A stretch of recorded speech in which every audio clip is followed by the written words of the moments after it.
안녕하세요. 야단 만개입니다. 바람 살랑이는 이 좋은 날, 잠시 마음 쉬어가실 수 있도록 조용한 이야기 한 자락 들려드릴게요. 편안히 앉으셔서 함께 해주세요. 송대감댁 과부 윤 씨는 떨어지는 낙엽을 바라보며 한숨을 내쉬었습니다. 남편이 죽은 후로 벌써 3년, 외로움은 더욱 깊어만 갔지요. 내 신세가 참으로 처량하구나.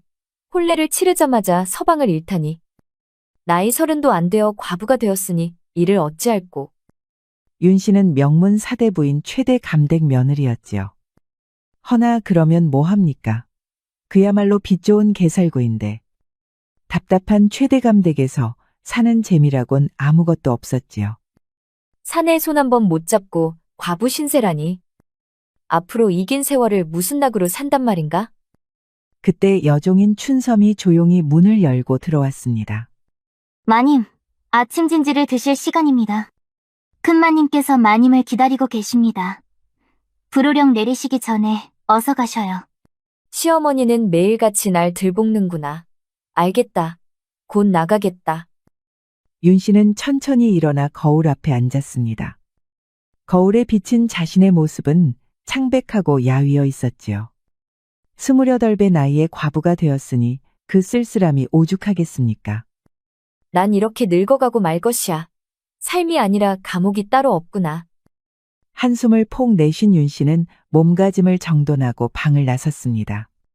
시어머니 김 씨는 오늘도 엄격한 표정이었습니다.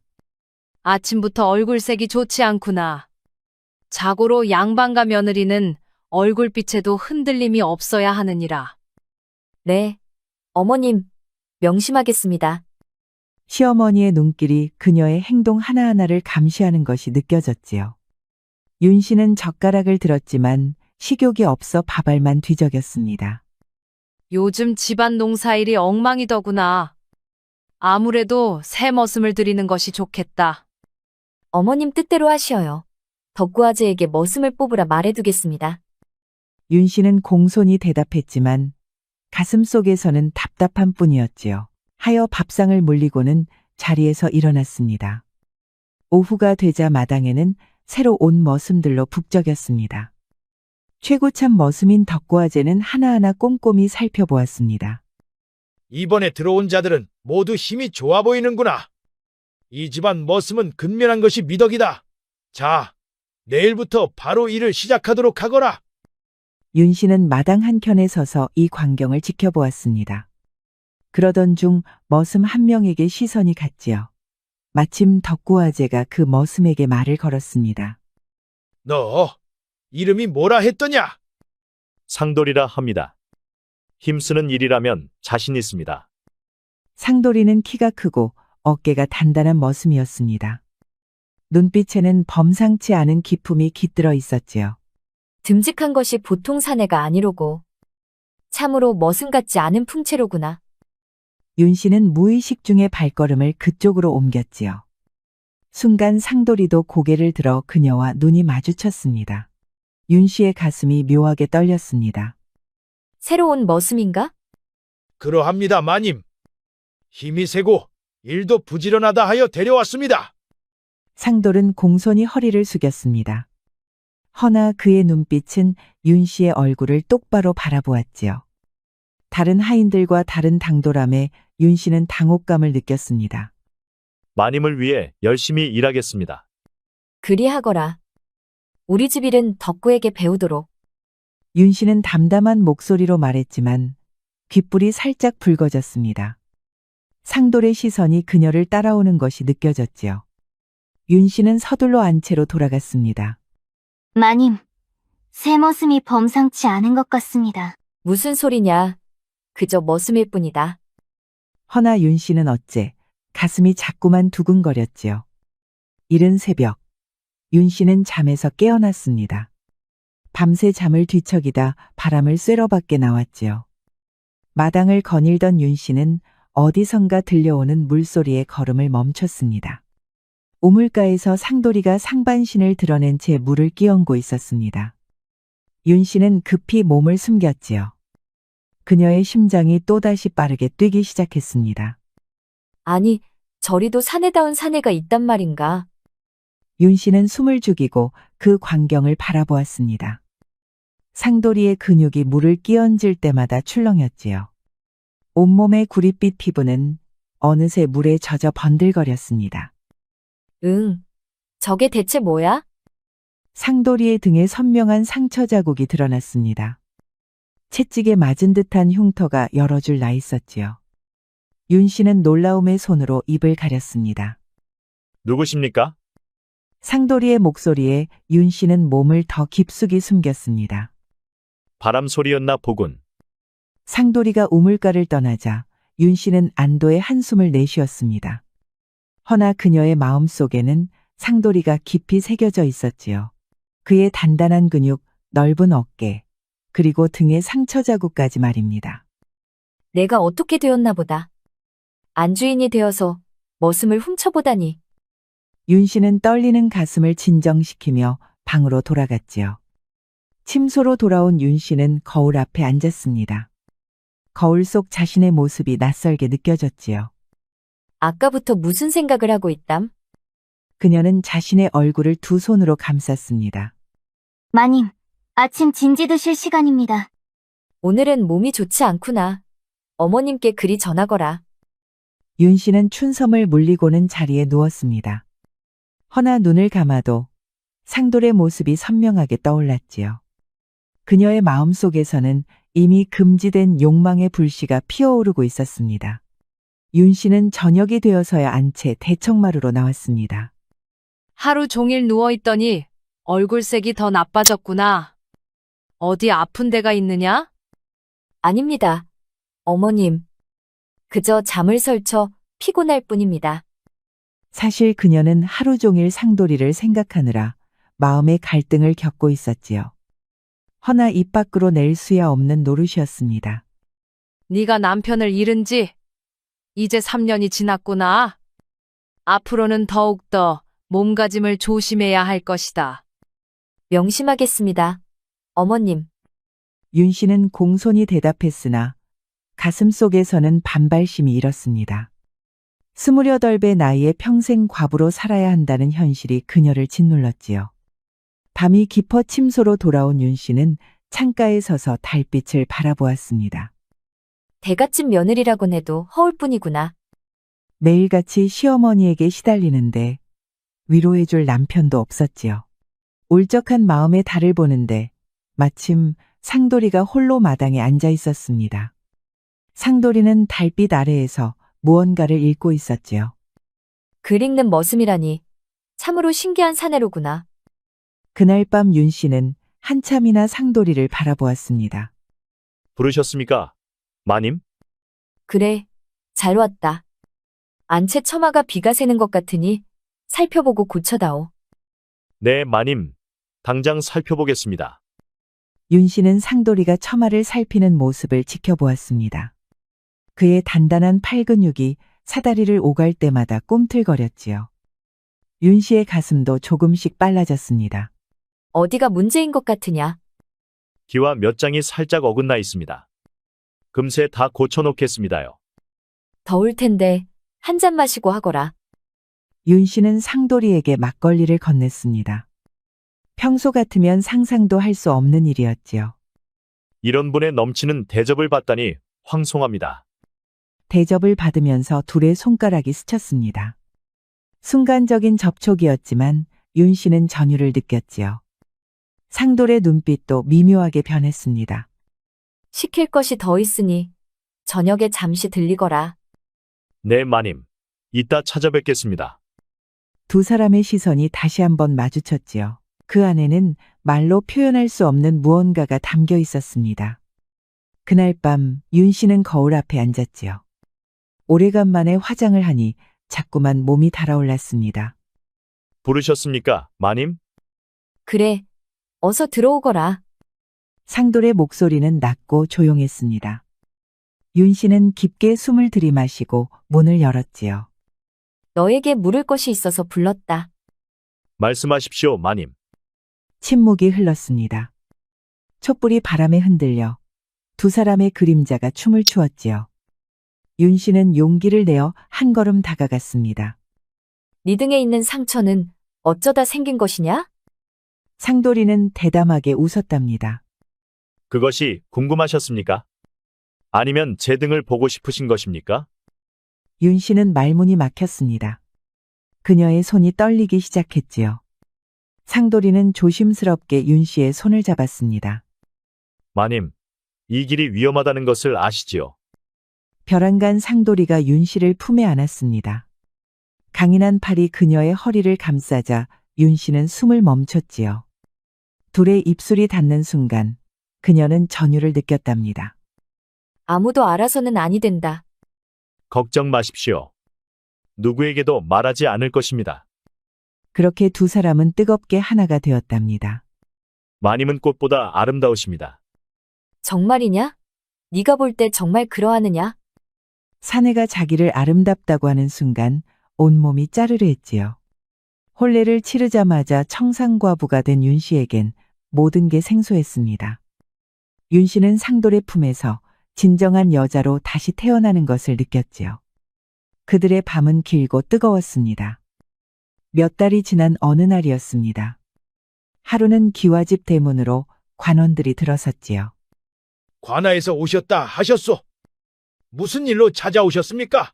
이 근방에서 수상한 자를 찾고 있어. 몰락한 양반가의 자제로 위험한 자라 하오. 덕구의 눈이 순간 마당에서 일하고 있는 상돌에게 향했습니다. 상돌은 아무렇지 않은 척 일에 집중했지요. 윤 씨는 안채에서 이 광경을 지켜보고 있었습니다. 그녀의 가슴은 불안하게 뛰기 시작했지요. 관원들이 떠난 후 상돌이는 물동이를 들고 안채 뒤편으로 향했습니다. 윤 씨는 그를 따라 나섰지요. 무슨 일이 있는 것이냐? 저들은 대체 누구냐? 마님, 저들은 저를 찾는 자들입니다. 그 말에 윤 씨의 얼굴이 창백해졌습니다. 제가 누구인지, 왜 여기 있는지 언젠가는 말씀드리려 했습니다. 하지만 지금은 조심해야 합니다. 마님께 해가 미칠까 두렵습니다. 나는 너를 믿는다. 무슨 일이 있어도 믿을 것이야. 두 사람은 잠시 손을 맞잡았습니다. 윤 씨는 가슴이 떨렸지요. 거기서 무엇을 하고 있느냐? 갑작스러운 시어머니의 목소리에 두 사람은 급히 거리를 두었습니다. 어머님, 안채 뒤편꽃이 시들어 물을 주라 했습니다. 그런 일은 여종이 하면 될 것을. 이제 그만 내 방에 들어가 있거라. 윤 씨는 고개를 숙이고 안채로 향했습니다. 하지만 그녀의 마음은 이미 상돌이와 함께였지요. 마님은 상돌이와 함께 역경을 이겨내기로 마음먹었답니다. 시어머니는 손님을 보낸 후 윤 씨를 대청마루로 불렀습니다. 오늘 관아에서 온 자들이 누구인지 아느냐? 아닙니다, 어머님. 제가 어찌 알겠습니까?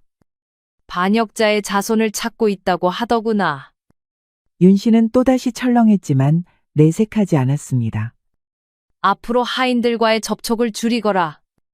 과부의 몸으로 머슴과 자주 대화하는 것은 가문의 체면을 손상시킨다. 네, 어머님, 명심하겠습니다. 윤 씨는 공손히 고개를 숙였습니다. 시어머니가 물러간 후 그녀는 안도의 한숨을 내쉬었지요. 그날 밤 윤 씨는 평소보다 더 조심스럽게 상돌이를 침소로 불렀습니다. 그녀는 낮에 있었던 일을 모두 이야기했지요. 시어머니가 의심하고 있다. 아무래도 덕구가 우리를 감시하는 듯 싶구나. 마님, 이제 너무 위험합니다. 저와의 관계를 끊으시는 것이 좋을 것 같습니다. 윤 씨는 상돌의 손을 꼭 잡았습니다. 그녀의 눈에는 결연한 의지가 담겨 있었지요. 아니다. 우리는 무슨 일이 있어도 함께할 것이야. 상돌이는 윤 씨를 품에 안았습니다. 그의 품 안에서 윤 씨는 눈물을 흘렸지요. 어느새 둘은 서로를 연모하고 있었던 것입니다. 이제 제 진짜 정체를 말씀드릴 때가 온 것 같습니다. 네가 누구건 나는 상관없다. 아닙니다. 부디 들어주십시오. 상돌이의 눈빛이 달라졌지요. 어딘가 당당하고 위험 있는 눈빛이었습니다. 제 진짜 이름은 이상철이라 합니다. 저는 몰락한 양반가의 자제이지요. 윤 씨는 놀라움의 말을 잇지 못했습니다. 제 아버지께서는 남쪽 지방의 광산 채굴권을 가지고 계셨지요. 그러나 어느 날, 한 양반이 그 권리를 빼앗아 갔습니다. 이상철의 목소리가 떨렸습니다. 그는 주먹을 꽉 쥐었지요. 그 양반은 바로 마님의 시아버님인 송대감이었습니다. 윤 씨의 얼굴이 창백해졌습니다. 그녀는 믿을 수 없다는 듯 고개를 저었지요. 그럴 리가 없다. 시아버님은 그런 사람이 아니야. 마님께서는 모르셨을 것입니다. 송대감은 조정의 힘을 빌려 우리 가문의 광산을 빼앗았습니다. 그것도 모자라 아버지를 역모로 몰아처형하였지요. 윤 씨는 충격에 몸을 떨었습니다. 그녀는 이 집안에 대해 알지 못했던 면을 마주하게 된 것이지요. 처음에 저는 복수를 위해 이곳에 들어왔습니다. 마님의 시댁을 무너뜨리고 빼앗긴 것을 되찾으려 했지요. 나와의 관계도 모두 계획된 것이었느냐? 이상철은 윤 씨의 손을 조심스럽게 잡았습니다. 그의 눈에는 진심 어린 감정이 담겨 있었지요. 처음에는 그랬을지 모릅니다. 하지만 마님을 알게 되면서 제 마음은 변했습니다. 윤 씨는 창가로 걸어갔습니다. 그녀의 마음은 상철에 대한 배신감과 사랑이 격렬하게 부딪히고 있었지요. 마님, 시댁에는 비밀 장부가 있습니다. 그 안에는 제 가문을 몰락시킨 증거가 모두 담겨 있지요. 그것만 있다면 빼앗긴 것을 되찾을 수 있습니다. 윤 씨는 천천히 이상철을 돌아보았습니다. 그녀의 눈에는 복잡한 감정이 어려 있었지요. 알겠다. 시간이 좀 필요하구나. 그날 밤 윤 씨는 잠을 이루지 못했습니다. 오랫동안 몸을 뒤척이며 고뇌에 빠져 있었지요. 윤 씨는 날이 밝기도 전에 후원으로 나와 이상철을 불렀지요. 마님 부르셨습니까? 내 이야기를 밤새 생각해 보았다. 더 자세히 알고 싶구나. 이상철은 깊은 숨을 들이마시고 이야기를 시작했습니다. 아버지께서 처형되신 후 저는 가족들과 함께 도망쳐야 했습니다. 어머니는 충격으로 병을 얻어 돌아가셨고 남동생은 굶주림으로 죽었지요. 저는 복수를 맹세하며 살아남았습니다. 참으로 끔찍하구나. 하지만 그것이 사실임을 어찌 증명할 것이냐? 송대감에게는 비밀 장부가 있습니다. 그 안에는 모든 불법적 거래와 뇌물, 음모의 증거가 기록되어 있지요. 그 장부가 어디에 있는지 아느냐? 서재 바닥 아래 숨겨진 공간에 있다고 들었습니다. 하지만 저는 그곳에 접근할 수 없지요. 그렇다면 내가 그 장부를 찾아보겠다. 만약 네가 한 말이 사실이라면 나는 너를 도울 것이야. 이상철은 조심스럽게 윤 씨의 손을 잡았지요. 위험한 일입니다. 발각되면 마님께도 큰 화가 미칠 것입니다. 나는 이 집에서 항상 이방인이었다. 이 집안 사람들은 나를 가문의 체면을 위한 도구로만 여겼다. 만약 시댁이 그런 악행을 저질렀다면 더 이상 충성할 이유가 없지. 두 사람은 서로를 깊이 바라보았습니다. 둘의 눈에서는 깊은 애정이 흘러넘쳤지요. 그럼 먼저 들어가겠습니다. 마님도 조심하십시오. 상철이 마당을 빠져나간 직후였지요. 갑작스러운 외침 소리가 기와집 마당을 가로질렀습니다. 윤 씨는 깜짝 놀라 몸을 숨겼지요. 하인들이 상철을 거칠게 끌고 가는 모습이 보였습니다. 그의 얼굴은 이미 피로 얼룩져 있었지요. 윤 씨의 심장이 철렁 내려앉았습니다. 이놈을 창고로 끌고 가라. 대감마님께서 직접 신문하실 것이다. 윤 씨가 급히 일어섰을 때였습니다. 어디선가 시어머니가 나타나 그녀의 앞을 가로막았습니다. 어디로 가려는 것이냐? 이게 다 무슨 일입니까? 어머님? 저놈이 역적 집안의 자제라고 하더구나. 게다가 네가 저자와 부적절한 관계라는 소문도 있다. 윤 씨의 얼굴이 창백해졌습니다. 그녀는 최대한 침착함을 유지하려 했지요. 그런 말도 안 되는 소리를 누가 퍼뜨린 것입니까? 하인들이 봤다고 하더구나. 천부당 만부당합니다. 그보단 이 집안을 속인 점 머슴을 제대로 벌해주십시오. 알겠다. 네가 그렇게 말하니 모든 게 오해인 것 같구나. 그제야 시어머니는 의심을 풀었지요. 윤 씨는 밖에서 들려오는 이상철의 신음소리에 가슴이 찢어지는 듯 했습니다. 허나 내색하지 않고 조용히 방으로 돌아갔답니다. 창고에서는 이상철의 비명소리가 간간히 들려왔습니다. 윤 씨는 손으로 귀를 막았지만 그 소리는 그녀의 가슴을 파고들었지요. 마님, 괜찮으십니까? 춘섬아, 저 창고에서 무슨 일이 벌어지고 있는 것이냐? 상돌이가 심하게 매를 맞고 있습니다. 대감님께서 직접 신문하고 계시지요. 시간이 흘러 저녁이 되었지요. 창고에서는 여전히 이상철의 신음소리가 들려왔습니다. 윤 씨의 눈에서 눈물이 흘러내렸습니다. 오늘 밤 반드시 그 장부를 찾아내겠다. 이제 더 이상 망설일 시간이 없구나. 그녀의 눈빛에는 이제 두려움 대신 강한 결의가 담겨 있었습니다. 윤 씨는 시아버지의 서재로 향할 계획을 세우기 시작했지요. 모두가 잠든 깊은 밤, 윤 씨는 조심스럽게 시아버지의 서재로 향했습니다. 윤 씨는 문을 조심스럽게 열고 안으로 들어갔습니다. 서재는 달빛만이 희미하게 비치고 있었지요. 이상철이 말한 대로 바닥 아래에 숨겨진 공간이 있을 것이다. 그녀는 서재 바닥을 조심스럽게 살폈습니다. 정말로 책상 아래쪽 바닥에 미세한 틈이 보였지요. 윤 씨는 바닥을 열어젖혔습니다. 거기에 검은 비단으로 쌓인 장부가 놓여 있었지요. 윤 씨는 떨리는 손으로 그것을 꺼냈습니다. 이럴 수가. 이상철의 말이 모두 사실이었어. 장부를 펼쳐보니 그 안에는 이상철이 말한 대로 모든 증거가 상세히 기록되어 있었습니다. 뇌물과 조작된 문서, 그리고 이상철의 아버지를 역모로 몰아넣은 계획까지 전부 말입니다. 참으로 악독하구나. 하늘의 심판을 받으리라. 윤 씨는 장부를 품에 숨기고 바닥 판자를 원래대로 돌려놓았습니다. 그녀가 일어서려는 순간 복도에서 발소리가 들려왔지요. 누군가가 서재로 오고 있었습니다. 윤 씨는 재빨리 책장 뒤로 몸을 숨겼습니다. 문이 열리고 송대감의 신복인 상고아제가 들어왔지요. 상고아제는 의심스러운 눈빛으로 주변을 둘러보았지만 아무도 찾지 못했지요. 침소로 돌아온 윤 씨는 장부를 이불 속에 숨겼습니다. 기다려라 상철아. 내가 꼭 구해줄 것이야. 방으로 돌아온 윤 씨는 몸종 춘섬이를 불렀습니다. 그가 한 말이 전부 사실이었어. 이제부터 이상철을 구해야겠다. 마님, 너무 위험합니다. 막지 말거라. 내 마음은 이미 정해졌으니. 마님을 존경하는 춘섬은 이를 악물었습니다. 허나 곧 마님과 함께하기로 마음을 먹었지요. 그날 밤 윤 씨는 창고로 숨어들었습니다.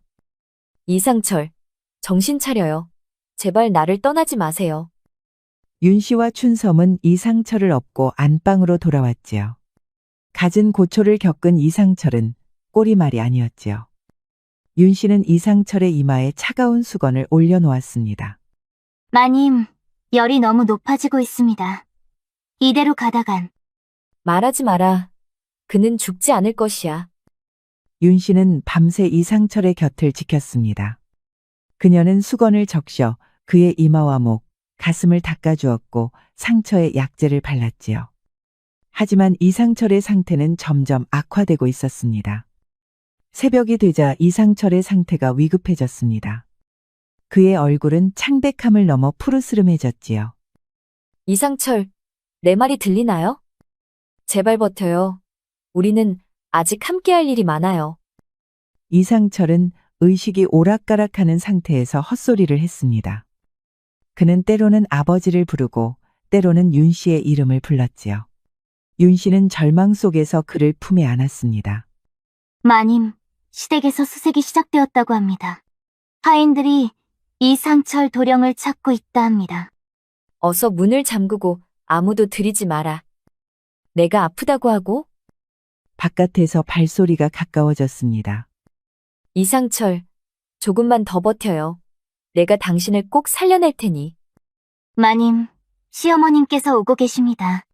윤 씨는 급히 이불을 끌어올려 이상철을 가렸지요.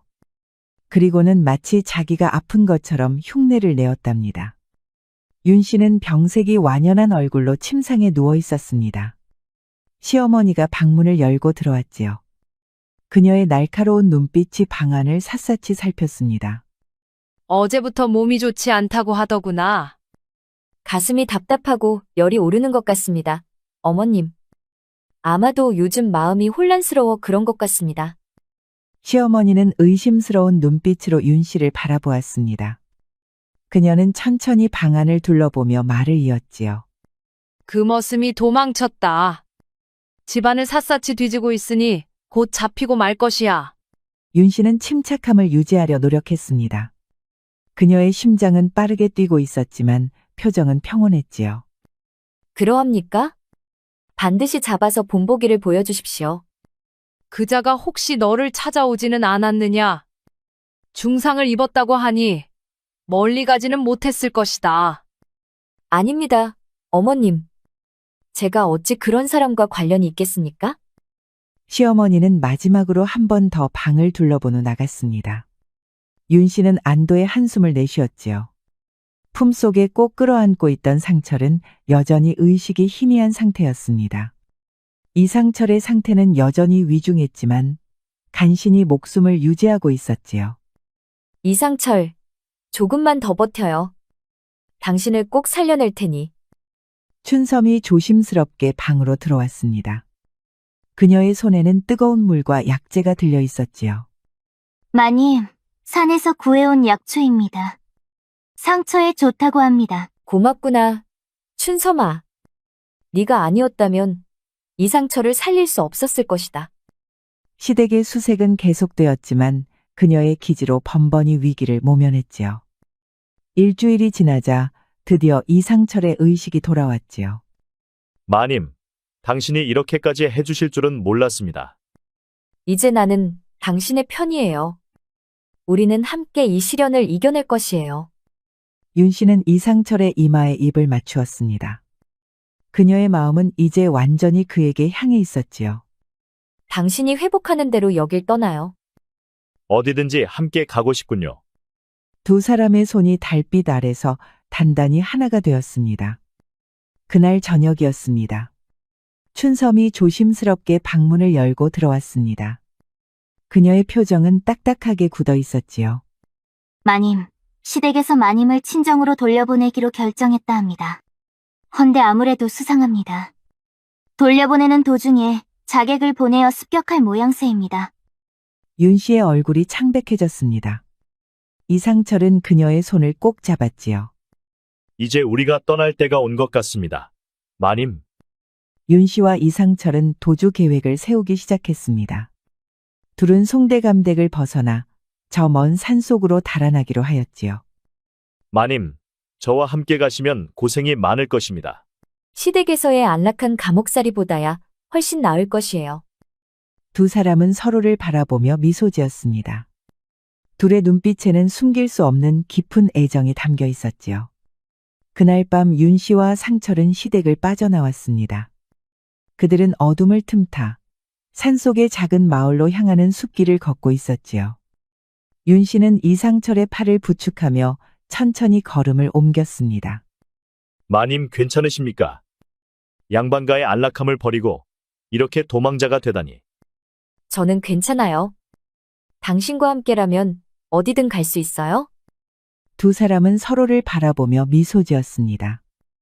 둘은 서로를 의지하며 길고 험한 산길을 지났지요. 며칠 후 둘은 강원도 산골 마을에 도착했습니다. 마을은 평화롭고 아름다웠으며 시댁의 영향력이 미치지 않았지요. 이곳에서 우리는 새로운 삶을 시작할 수 있을 것입니다. 한 해가 지난 어느 가을이었습니다. 윤 씨는 산국화를 따서 차를 우려내고 있었지요. 조정에서 사자의 편지가 도착했소. 당신의 옛 시댁의 죄과가 모조리 들통난 것 같구려.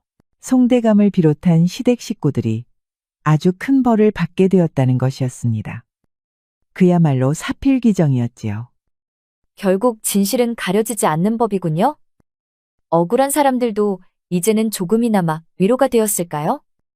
윤 씨는 잠시 하늘을 올려다보았습니다. 흰 구름 사이로 따사로운 햇살이 스며들고 있었지요. 부인의 용기가 없었다면 저들의 죄는 묻혀버렸을 것이오. 저는 그저 다시는 누군가가 저처럼 울지 않기를 바랐을 뿐이에요. 그날 저녁 두 사람은 계곡 사이를 걸었습니다. 붉게 물든 하늘 아래 산이 조용히 어둠에 감싸이고 있었지요. 조정에서는 마침내 상철의 아버지가 받은 역적의 누명을 벗겨주었습니다. 모든 것이 송대감이 꾸민 모함이었음이 드러난 것이지요. 상철의 선치는 명예를 회복하였습니다. 상철의 가문 또한 옛 지위를 되찾게 되었답니다. 아버님, 이 불효자가 이제야 얼굴을 들게 되었나이다. 상철은 조정에서 내려온 사면 교지를 받들고 하염없이 눈물을 흘렸습니다. 윤씨는 말없이 곁에 다가와 그의 어깨를 감싸주었지요. 복권 이후에도 상철은 나태하지 않았습니다. 매일같이 새벽을 밝히며 공부를 게을리하지 않았지요. 마침내 그는 과거에 급제하여 장원 급제의 영예를 안았습니다. 이럴 수가. 우리 서방님이 장원급제라니요? 윤 씨는 상철이 본인보다 더 기뻐했습니다. 두 사람은 서로의 손을 맞잡고 하염없이 울었지요. 그 눈물 속에는 오랜 고난의 해방이 서려 있었습니다. 상철은 조정에 출사하여 관직 생활을 시작하였습니다. 언병과 필력이 뛰어나 조정의 중신들도 혀를 내둘렀지요. 또한 그 뜻이 바르다 하여 임금의 총애까지 받게 되었지요. 주상전하, 제게 이리도 높은 벼슬을 주시다니요. 성은이 망극하옵니다. 그러나 상철은 결코 머슴살이하던 지난 날을 잊지 않았습니다. 자주 시골로 내려가 민정을 살폈지요. 상철은 빠짐없이 그들의 억울함을 풀어주었답니다. 백성들의 고통에 결코 눈을 감지 않은 것입니다. 하여 상철은 벼슬아치로서 무백성들의 존경을 받았습니다. 그의 초여름 윤씨와 상철은 간소하게 백년가약을 맺었습니다. 두 사람은 고관대작의 사치 대신 마을 사람들과 한 상에 둘러앉아 웃으며 잔을 나누었지요. 이제야 참으로 당신의 부인이 된 듯합니다. 그대는 언제나 내 부인이었소. 다만 세상이 늦게 그것을 허락했을 뿐이지요. 서방님, 저는 서방님과 더는 한시도 떨어지고 싶지 않습니다. 세월이 흘렀지요. 그들의 집에는 아이들의 웃음소리가 끊이지 않았습니다. 상철은 자손들에게 고든 삶과 옳은 마음을 가르쳤습니다. 윤 씨는 푸근한 손길로 집안을 돌보았지요. 해가 거듭할수록 집안은 번창했답니다. 그렇게 두 사람은 오래오래 행복하게 살다가 100년을 해로하였다고 합니다.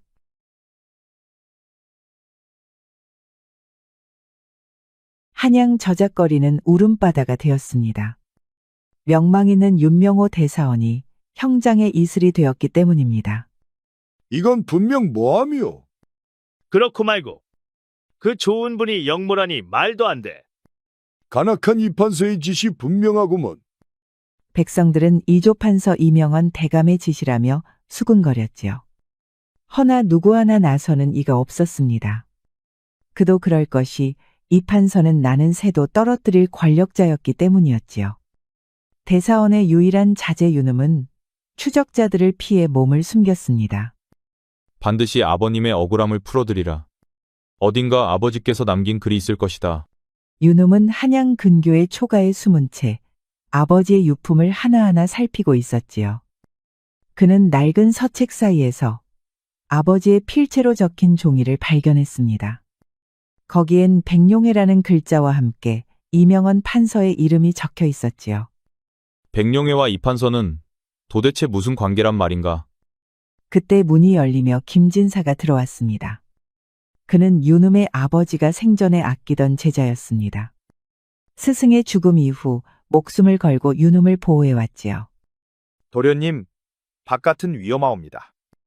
이 판서의 눈과 귀가 사방에 퍼져 있사옵니다. 아버지께서 백룡회라는 것을 조사하다 화를 입으신 것 같소이다. 김진사는 종이를 받아들고 안색이 변했습니다.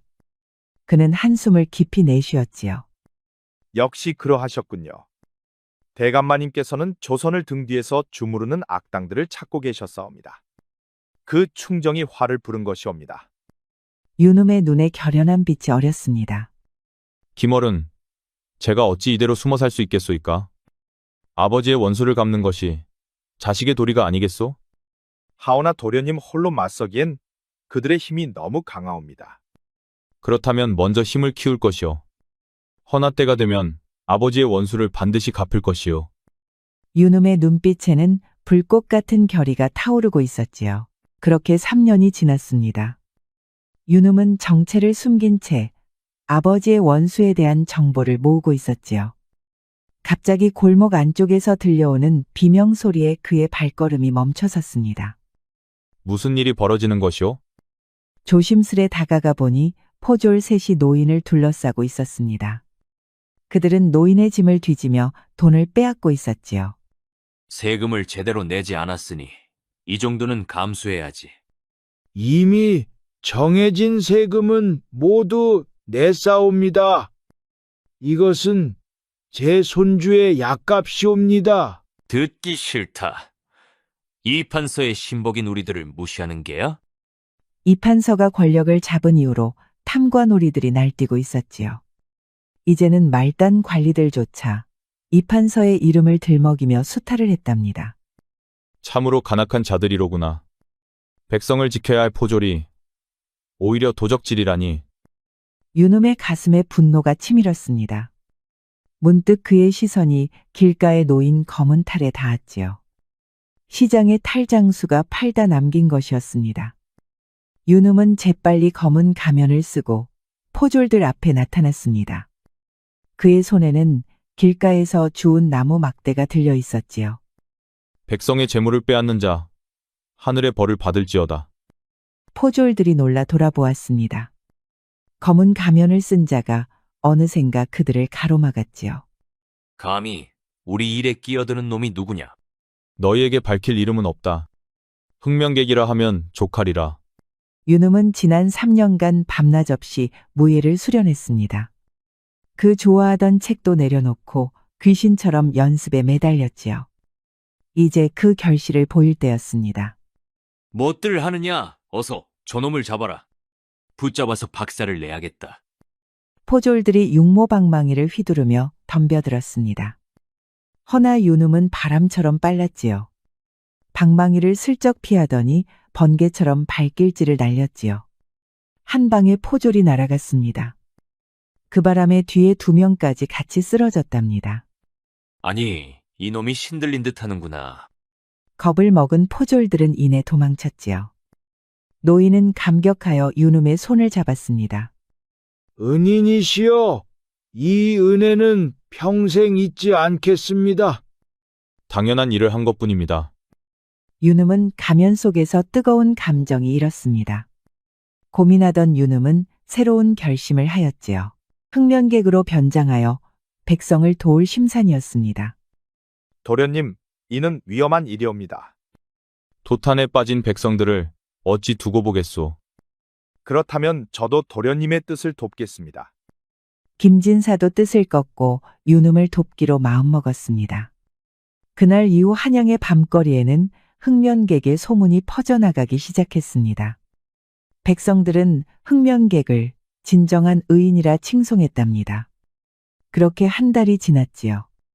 윤음은 밤의 그림자처럼 움직여 어디론가 향하고 있었습니다. 이날 밤, 그는 한양 외곽에 버려진 양반가를 살피고 있었지요. 이 판서의 신복들이 모인다는 곳이 여기로구나. 흑면객은 지붕 위에 몸을 숨기고 기와 틈으로 안을 내려다보았습니다. 방 안에는 백룡문양 병풍이 둘러쳐져 있었습니다. 백룡회의 모임을 시작하겠소. 오늘은 상납금을 더 거둘 방안과 그 분배에 대해 논의할 것이요. 수십 명의 관리와 상인들이 이 판서 앞에 모여 있었지요. 윤음의 심장이 빠르게 뛰었습니다. 드디어 백룡회의 실체를 발견한 것이었지요. 이번에 상인들에게서 거둔 상납금이 예상보다 적었습니다. 더 강력한 조치가 필요하옵니다. 걱정 말게. 포도청의 강무석 군관이 곧 포졸 대장으로 임명될 터이니 그를 통해 더 많은 것을 거둘 수 있을 것이오. 강무석은 묵과에서 장원으로 급제한 자였습니다. 그런 자조차 백룡회의 끈앞풀이었던 것입니다. 하오나 흑면객이라는 자가 우리의 일을 방해하고 있습니다. 흑면객 그놈이 누구든 윤명호처럼 될 것이오. 모두 윤대 사원이 어떻게 되었는지는 잘 알고 있겠지? 윤음은 피가 거꾸로 솟는 것 같았습니다. 역시 아버지는 백룡회의 비리를 파헤치다 죽음을 당한 것이었지요. 다음 보름달에는 담설의 기루에서 새로운 계획을 논의할 것이요. 뜻에 따르겠습니다. 흑명객은 담설이라는 이름을 마음에 새겼습니다. 분명 중요한 단서가 될 것이었지요. 그때 갑자기 기와가 흔들리며 소리가 났습니다. 응, 누가 있느냐? 윤음은 재빨리 몸을 숨겼습니다. 아래에서 잠시 소란이 일었지만 윤음을 찾지는 못하였지요. 아버지, 반드시 백룡회의 악행을 밝혀 원수를 갚겠습니다. 윤음은 달빛 속으로 조용히 사라졌습니다. 다음 목표는 담설을 찾는 것이었지요. 윤음은 김진사와 함께 부유한 상인의 아들로 가장하여 기방을 찾았습니다. 담설이라는 기생을 찾기 위해서였지요. 도련님, 저 기생이 담설이라 합니다. 허나 조심하십시오. 도처에 이판서의 귀와 입이 있습니다. 알겠소. 윤음은 취한 척 담설에게 다가갔습니다. 담설은 눈틈에서 핀 난초처럼 아름다웠지요. 허나 그 아름다움 속에는 어딘가 슬픔이 엿보였습니다. 네가 담설이냐? 듣던 대로 절세기로구나. 공자님을 모시게 되어 영광이옵니다. 윤음은 그녀를 별채로 안내받아 따라갔습니다. 공자님께서는 어떤 풍류를 즐기시는지요? 시와 노래와 연주, 어떤 것이든 하명만 하시지요. 나는 이야기를 나누고 싶구나. 특히 백룡회에 관해 말이다. 그 말에 담설의 손이 살짝 떨렸습니다. 그녀는 주변을 살핀 후 목소리를 낮추었지요. 그 이름을 함부로 말씀하시면 위험하옵니다. 공자님께서는 어찌 그런 것을 아십니까? 윤대사원의 죽음은 알고 있겠지? 난 그분의 억울함을 밝히려 한다. 윤음은 차마 자기가 윤 대사원의 아들이라는 것은 밝히지 않았습니다. 공자님께서는 위험한 길을 걷고 계시옵니다. 위험은 익숙하다. 늘 내 옆에 있으니. 허나 나는 어떠한 일이 있어도 정의를 바로 세울 것이야. 혹시 한간의 흑명객이 공자님이 아니십니까? 그걸 어찌 아느냐? 윤음은 깜짝 놀랐습니다. 아무리 숨겨도 눈빛 속의 정의로움은 감출 수 없나이다. 그렇다. 내가 흑명객이다. 윤음은 흉금을 털어놓았습니다. 그리하여 두 사람은 오랫동안 이야기를 나눴지요. 이판서의 신복 박판관이 내일 밤 뇌물을 받는 자리가 있사옵니다. 그곳에 가시면 많은 것을 알게 되실 것이옵니다. 어찌 나를 믿고 그런 정보를 주느냐? 담설의 눈에 슬픔이 어렸습니다. 저 역시 그들에게 가족을 잃었사옵니다. 하나뿐인 혈육은 이판사에게 붙잡혀 있지요. 담설은 어린 동생이 이판서의 인질이 되어 그의 수하가 된 것이었습니다. 윤음은 이판서의 악행에 치를 떨었지요. 저는 단지 굴종하는 척하며 기회를 엿보고 있을 뿐이옵니다. 그렇다면 우리는 같은 원수를 가진 셈이구나. 그리하여 두 사람은 위험한 동맹을 시작하였지요. 담설의 정보는 정확했습니다. 이날 박판관은 북촌의 부유한 상인들에게서 뇌물을 거두고 있었지요. 흑명객은 지붕 위에 몸을 숨기고 방안을 들여다보았습니다. 이번 달 세금은 절반으로 줄여주겠소. 물론 그 차액은 백룡회에 바쳐야 할 것이오. 상인들은 고개를 숙이며 돈주머니를 내놓았습니다. 박판관이 탐욕스럽게 웃으면서 돈주머니를 거둬들였지요. 여러분의 노고는 백룡회가 기억할 것이오. 그는 장부에다가 누가 얼마를 바쳤는지 상세히 기록하였지요. 박판관의 시선이 장부에 못 박혀 있을 때였습니다. 지금이로다. 그때였습니다. 흑면객이 미리 준비한 연막탄을 던졌습니다. 갑작스러운 연기의 방안은 순식간에 혼란에 빠졌습니다. 사방에서 비명이 터지고 당황한 박판관은 장부부터 챙기려 했지요. 무슨 일이냐? 누가 감히? 그때 흑면객이 창문을 통해 방 안으로 뛰어들었습니다. 그의 손에는 목검이 들려 있었지요. 백성의 재물을 탐하는 자, 그 누구냐? 니놈이 소문의 그 흑면객이냐? 그렇다. 이제 너희의 비리가 세상에 드러날 것이다. 박판관은 칼을 뽑으려 했지만 흑면객의 움직임이 더 빨랐습니다. 그의 목검이 번쩍하자 박판관은 칼을 떨어뜨렸지요. 박판관이 칼을 주우려 했지만 어느새 목검이 목덜미에 놓였습니다. 니놈의 죄악을 낱낱이 고하라. 그러면 목숨은 살려주겠다. 살려주시오. 모든 것은 이 판서의 명령이었어. 흑면객은 장부와 뇌물이 담긴 상자를 챙겼습니다. 그리고는 기둥에 박판관을 묶었지요. 지금부터 흑명객이 심판할 것이다. 다음 날 아침 한양 저작거리는 그야말로 난리가 났답니다. 수탈한 장부 사본과 함께 백룡회의 죄악을 밝히겠다는 선언문이 붙어 있었지요. 백룡회라는 게 진짜로 있었구먼. 쳐 죽일 놈들. 이리도 많이 수탈하다니. 하늘을 대신해서 흑명객이 심판할 것이요. 도련님, 앞으로 이 판서가 본격적으로 움직일 것입니다. 더욱 조심하셔야 하옵니다. 알고 있어, 김어른. 하지만 이제 물러설 수 없소이다. 사람들 사이에서 김진사와 윤음은 낮게 대화를 나눴습니다. 그날 저녁 윤음은 담서를 다시 찾았습니다.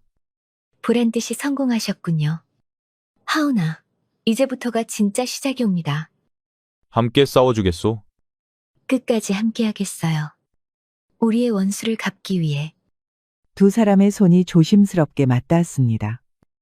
그들은 앞으로의 위험이 더 커질 것임을 알고 있었지요. 이 판서의 얼굴은 분노로 일그러져 있었습니다. 감히 백룡회의 이름을 입에 담다니. 그놈을 당장 찾아내지 못하면 네 목이 달아날 줄 알아라. 분부 명심하겠습니다, 대감마님. 하오나 놈은 신출 귀몰하여 종잡을 수가 없습니다요. 강무석 군관을 불러라. 강군관의 칼솜씨는 천하제일이니 능히 흑면객을 잡을 것이야. 잠시 후 강인한 체격의 남자가 들어왔습니다. 부르셨습니까, 대감마님? 그는 포도청에서 가장 무서운 인물로 알려진 강무석 군관이었지요. 강군관, 그대가 나서서 흑면객을 잡아오도록 하라. 어떤 수단을 써도 좋다. 명을 받들겠습니다. 그 도적놈을 반드시 잡아오겠나이다. 이 판서는 강군관에게 아주 후한 상을 약속하였지요. 강군관은 눈을 빛내며 어둠 속으로 사라졌습니다. 며칠 후 한양의 밤거리는 검은 복장의 포도군관들로 가득했습니다. 강무석 군관의 신복들이었지요. 이들은 흑면객을 잡는다며 무고한 백성들을 족치고 있었습니다. 이 늙은이가 도적 흑면객을 보았다고 한다. 여봐라. 이 늙은이의 기억을 되살려 주거라. 포도군관들은 노인을 끌고 골목길로 향했습니다. 곧이어 처량한 비명소리가 들려왔습니다. 강무석 군관이 고문을 시작한 것이지요. 참으로 포악한 자로구나. 백성들의 고통은 안중에도 없는 건가? 윤음은 참을 수 없었습니다. 재빨리 복면을 쓰고는 포도군관들에게 달려갔습니다. 이놈들, 어서 그 노인을 놔주거라. 흑면객이 포도군관 한가운데로 뛰어내렸습니다. 강무석 군관은 씩 웃었습니다. 드디어 나타났구나. 도적 흑면객. 기다리느라 목이 빠지는 줄 알았다. 두 사람 사이에 팽팽한 긴장감이 감돌았습니다. 강무석 군관은 칼을 뽑아들었고 흑면객도 목검을 꺼냈지요. 그동안 잡졸들을 상대로 잘난 척을 했겠다. 어디 내 칼을 받아보아라. 강무석 군관의 검은 번개처럼 빨랐습니다. 천하의 흑면객도 속수무책으로 밀렸지요. 흑면객은 방어하기만 급급했답니다. 내 놈의 목을 가져가면 이 판서 나리께서 크게 기뻐하실 터. 순간 강군관의 칼이 흑면객의 어깨를 스쳐 지나갔지요. 상처에서 피가 주르륵 흘러내렸습니다. 흑면객은 이를 악물었지요. 그는 재빨리 주변에 횃불을 쓰러뜨려 불길을 일으켰습니다. 흑면객, 승부를 내자. 허나 흑면객은 어느새 사라졌습니다. 붙잡힌 노인도 혼란 속에서 구출되었지요. 다음 날 담설은 윤음에게 긴급한 소식을 전했습니다. 강무석 군관이 기생들에게 감시의 눈길을 보내고 있습니다. 강무석은 생각보다 더 위험한 자요. 그의 무예가 보통이 아니오. 담설은 어깨에 상처를 입은 윤음을 보고 깜짝 놀랐습니다. 허나 아무런 말 없이 붕대를 감는 것을 도왔지요. 부디 몸 조심하셔요. 이제 그들이 본격적으로 움직이기 시작했사옵니다. 고맙소. 담설랑자도 조심하시구려. 이판서는 차가운 미소를 지으며 어린 소녀를 바라보았습니다. 소녀는 겁에 질려 떨고 있었지요. 그녀는 담설의 어린 동생 연하였습니다. 내 언니가 곧 도착할 터이니 얌전히 있거라. 문이 열리고 담설이 들어왔습니다. 그녀는 동생을 보자마자 달려가려 했지요. 허나 이판서의 부하들이 그녀를 막았습니다. 이판서, 이게 무슨 짓이에요? 연아야, 괜찮으니? 경거망동은 삼가거라. 앞으로 어찌 될지는 전적으로 니년에게 달려있다. 담설의 얼굴이 창백해졌습니다. 무슨 말씀이신지요? 흑명객을 잡는데 힘을 보태야 할 것이야. 만약 거절하면 이 어린 것의 안위는 장담할 수 없다. 이판서는 이미 담설과 흑면객의 관계를 눈치채고 있던 것입니다. 그날 저녁, 윤음은 담설에게서 이상한 태도를 느꼈습니다. 어째 그녀의 손은 떨리고 있었고 눈빛도 자꾸만 흔들렸지요. 무슨 일이 있어? 평소와 달리 불안해 보이오. 아무것도 아닙니다. 그보다 중요한 정보를 얻었사옵니다. 백룡회의 고위 인사가 내일 밤 비밀 회합을 갖는다고 합니다. 윤음의 눈이 날카로워졌습니다. 확실한 정보요? 네, 확실하옵니다. 윤음은 그녀에게서 무언가 이상함을 느꼈지만 이 기회를 놓칠 수 없었습니다. 그리하여 다음 날 흑면객으로 변장하고 회합 장소로 향했지요. 헌데 회합 장소는 조용했습니다. 너무 조용했지요. 드디어 걸려들었구나. 도적 흑면계. 그곳에는 강무석 군관과 그의 검은 신복들이 매복하고 있었던 것입니다. 순간 사방에서 화살이 날아왔습니다. 흑면객은 재빨리 몸을 피했지만 한 발이 그의 다리를 관통했지요. 역시나 담설이 네 약점이었구나. 여자를 너무 믿은 게 패착이었다. 흑면객의 가슴에 배신감이 밀려왔습니다. 담설이 그를 함정에 빠뜨렸다는 사실이 믿기지 않았지요. 허나 지금은 생각할 시간이 없었습니다. 그는 마지막 힘을 다해 연막탄을 던지고 담을 넘어 도주했습니다. 여자의 마음은 갈대라고 했던가? 그래도 그렇지. 이건 너무나도 허망하구나. 흑면객은 김진사의 집에 도착하자마자 쓰러지고 말았지요. 김어른, 담설이 배신했소이다. 일단 몸부터 추스르셔야 합니다. 제가 아는 도사가 북한산에 있으니 당장 거기로 가지요. 윤음은 고개를 끄덕이고는 그대로 기절하였답니다. 윤음은 낯선 방에서 눈을 떴습니다. 다리의 상처는 이미 치료가 끝나 있었지요. 여기가 어디요? 그때 백발의 노인이 문을 열고 들어왔습니다. 드디어 깨어났구나. 여기는 북한산 중턱의 암자인이라. 방은 약초향이 감돌고 창밖엔 구름에 덮인 산자락만 보였지요. 김어른이 말한 도사님이십니까? 그렇다. 이 몸은 청운이라 하느니라. 내 아버지 윤명호의 오랜 벗이기도 하지. 아버지를 아십니까? 윤음은 놀라 몸을 일으키려 했습니다. 조급해하지 마라. 내 상처가 아직 완전히 아물지 않았다. 일주일이 지나고 윤음의 상처는 많이 나아졌습니다. 그는 암자 앞마당에서 청운과 차를 마시고 있었지요. 네 아버지가 죽기 전 나에게 너를 부탁했다. 때가 되면 네가 찾아올 것이라 했지. 아버지께서 그리 말씀하셨습니까? 허나 어째서 백룡회를 쫓고 있는 것을 말씀하지 않았지요? 그는 자기가 죽을지도 모르는 것을 알고 있었던 게야. 허나 너까지 위험에 빠지길 원치 않았다. 윤음의 눈에 눈물이 고였습니다. 청운도사는 그의 어깨를 토닥였지요. 허나 너는 백룡회와 싸우기로 마음먹었다. 그렇다면 내가 도울 수밖에. 이제부터 더욱 고강한 무예를 가르치겠다. 며칠 후 김진사가 암자를 찾아왔습니다. 그는 윤음에게 중요한 소식을 전했지요. 도련님, 담설랑자가 배신한 이유를 알아냈습니다. 강무석이 피도 눈물도 없는 자가 여동생을 붙잡고 낭자를 협박했다는군요. 사람이 어찌 그럴 수가 있단 말인가. 윤음의 마음에 무거운 짐이 내려앉았습니다. 그동안 담설을 오해했던 것이었지요. 담설 낭자와 낭자의 여동생까지 구해야 한다. 허나 경고망동은 하지 말거라. 충분한 준비 없이는 불 속에 뛰어드는 분화방과도 마찬가지니라. 그날부터 윤음은 청운도사의 가르침 아래 무예를 배웠습니다. 청운도사는 밤낮 없이 윤음을 단련시켰지요. 석 달이 지나자 윤음의 무예는 적수가 없을 지경이었습니다. 이제야 백룡회와 맞설 준비가 되었구나. 이게 다 스승님 덕분입니다. 떠나는 윤음을 청운도사는 불러세웠습니다. 흠아, 마음속에 복수심을 버리거라. 사사로운 복수가 아니라 정의를 위해 싸우도록 하거라.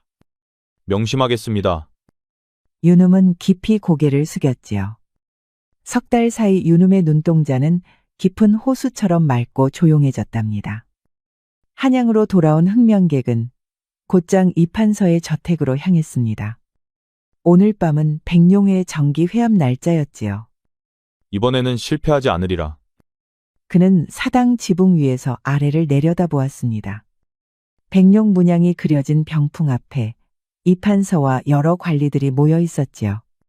흑명객의 행방을 기필코 알아내야 하오. 그자가 우리의 활동을 방해한 지 너무 오래되었어.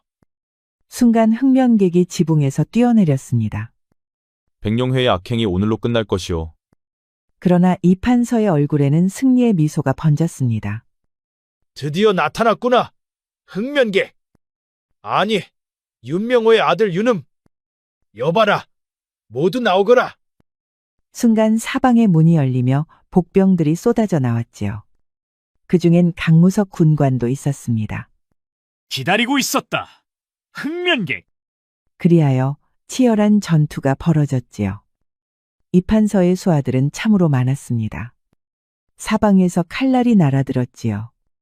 허나 흑명객은 신들린 것처럼 빨랐습니다. 솜씨가 제법 늘었구나. 허나 이번에는 도망칠 수 없을 것이다. 흑면객은 청운도사에게 배운 검술로 복병들을 하나하나 베어버렸지요. 허나 강무석은 쓰러진 수하들 틈에 잠복하였지요. 그러다가 흑면객이 지나치는 순간 갑자기 칼을 휘둘렀답니다. 그 일격에 흑면객의 복면이 잘려 떨어졌습니다. 윤음의 얼굴이 드러났지요. 과연 윤명호의 아들이로구나. 제 아버지처럼 고집스럽고 어리석군. 윤음은 분노와 좌절감에 몸을 떨었습니다. 그러나 충격적인 것은 다음이었지요. 이판서 옆에 담설이 서 있던 것입니다. 이판서나리, 제가 말씀드린 대로입니다. 그가 바로 흑면객이옵니다. 윤음은 충격으로 칼을 떨어뜨리고 말았습니다. 강군관이 달려들어 멍하게 서 있는 윤음을 붙잡았지요. 담설, 그대가 어찌? 담설이 처음부터 이판서의 편이었단 말인가? 김진사가 전한 이야기는 거짓이었던가? 윤음은 도무지 이해할 수 없었습니다. 놀랐느냐? 담설은 처음부터 내 사람이었다. 네 정체를 알아낸 것도 모두 그녀 덕분이지. 그러나 윤음은 담설의 눈빛에서 무언가 다른 것을 감지했습니다. 그녀의 눈빛은 다른 이야기를 하고 있었지요. 마치 기다리라고 말하는 듯하였습니다. 이제 어떻게 처리할까요? 대감마님? 당장 처형하기엔 아깝다. 저택의 지하 감옥에 가두어라. 윤음은 이판서의 저택 지하로 끌려갔지요. 허나 마음 한구석에는 의문이 남아 있었습니다. 바로 담설이었지요. 담낭자, 도대체 무슨 생각이오? 윤음은 차가운 감옥 바닥에 누워 곰곰이 생각에 잠겼습니다. 윤음은 멀리서 들려오는 발소리에 고개를 들었습니다. 쇠창살 너머로 희미한 촛불이 다가오는 것이었지요. 누구냐? 촛불을 든 사람은 담설이었습니다. 그녀는 주변을 살핀 후 조용히 감옥문을 열었지요. 목소리를 낮추세요. 우리에게 시간이 많지 않사옵니다. 왜 왔소? 또 나를 속이려 하오? 윤음의 목소리에는 쓰라림이 묻어났습니다. 담설은 그의 앞에 무릎을 꿇고 앉았지요. 공자님께는 입이 10개라도 할 말이 없습니다. 허나 이렇게 해야만 이 판서를 속일 수 있었습니다. 담설 이 판서의 신임을 얻어 내부에서 정보를 수집해 왔다는 것이었지요. 동생이 인질로 잡혔을 때 선택의 여지가 없었습니다. 이것만이 백룡이를 속일 수 있는 유일한 방법이었지요. 그렇다면 왜 내 정체를 이판서에게 알렸소? 이 판서는 이미 공자님의 정체를 짐작하고 있었지요.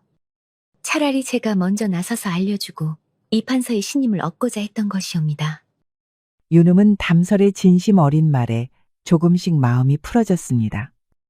그보다 중요한 것이 있어옵니다. 백룡의 내부에 분열이 있어요. 이판서의 오른팔인 강무석 군관조차 배신할 준비를 하고 있다는 것이었죠. 강무석 군관이? 네, 그는 이 판서의 권력을 탐내고 있지요. 그리고 이 판서의 비밀 장부가 있습니다. 장부에는 백룡회의 모든 비리와 범죄가 기록되어 있죠. 그 장부만 확보하면 이판서와 백룡회를 한 번에 무너뜨릴 수 있겠구려. 윤음의 눈에 희망의 빛이 돌아왔습니다. 담설은 그의 손을 조심스럽게 잡았지요. 자, 공자님, 어서 나가시지요. 고맙소. 이제 빠져나갑시다. 윤음은 재빨리 일어났지요. 윤음과 담설은 서둘러 감옥을 빠져나갔습니다. 이번엔 반드시 백룡회를 무너뜨립시다. 저도 끝까지 돕겠습니다, 공자님. 윤음은 담설의 손을 단단히 붙잡았습니다. 아까까지만 해도 마음속에 어둠이 가득했지만 이제는 희망이 자리 잡고 있었지요. 탈출한 두 사람은 다시 청운도사의 암자를 찾았습니다. 그곳에는 이미 김진사가 기다리고 있었지요. 무사히 돌아왔구나.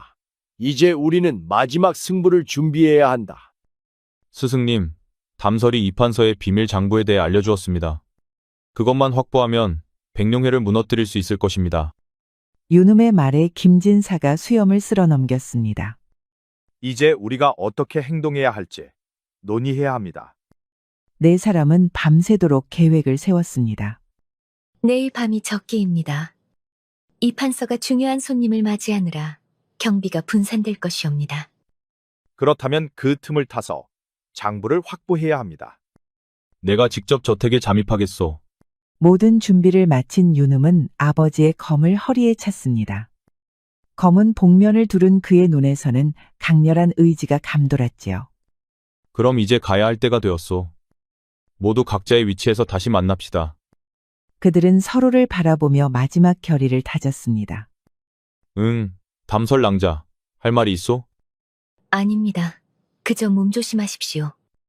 담설은 윤음에게 무언가 말을 하려고 했지만 차마 입을 열지 못했지요.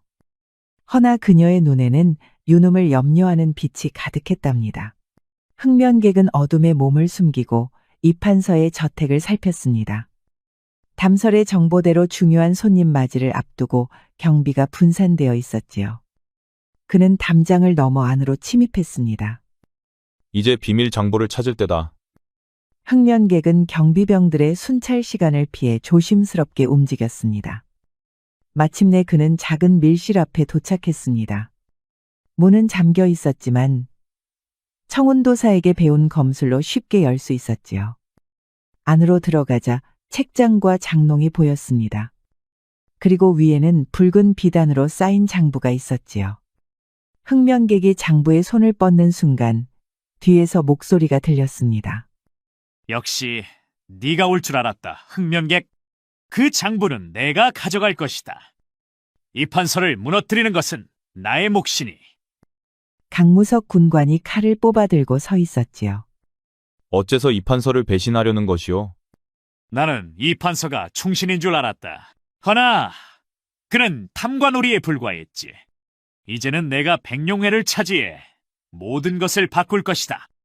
두 사람 사이에 치열한 검술 대결이 벌어졌습니다. 강무석 군관의 칼솜씨는 예전보다 더 날카로웠습니다. 허나 흑면객 역시 청운도사에게 배운 특별한 검법이 있었지요. 잠깐, 우리는 적이 아니오. 나 또한 대의를 품고 있소이다. 나는 도적놈과 협상하지 않는다. 어리석구려 강군관. 강군관이 덤벼드는 순간 흑면객이 단숨에 칼을 쳐내고 어깨를 베었습니다. 강무석 군관은 비틀거리며 뒤로 물러섰지요. 그때 이판서가 칼잡이들을 데리고 뛰어들어왔습니다. 강무석, 니놈이 날 배신할 것이라는 걸 모를 줄 알았느냐? 그리고 흑면객 유놈, 이번에야말로 죽여주마. 어서 쳐라. 두 놈을 살려두지 마라. 줄잡아 수백 명은 되는 칼잡이들이 몰려들었습니다.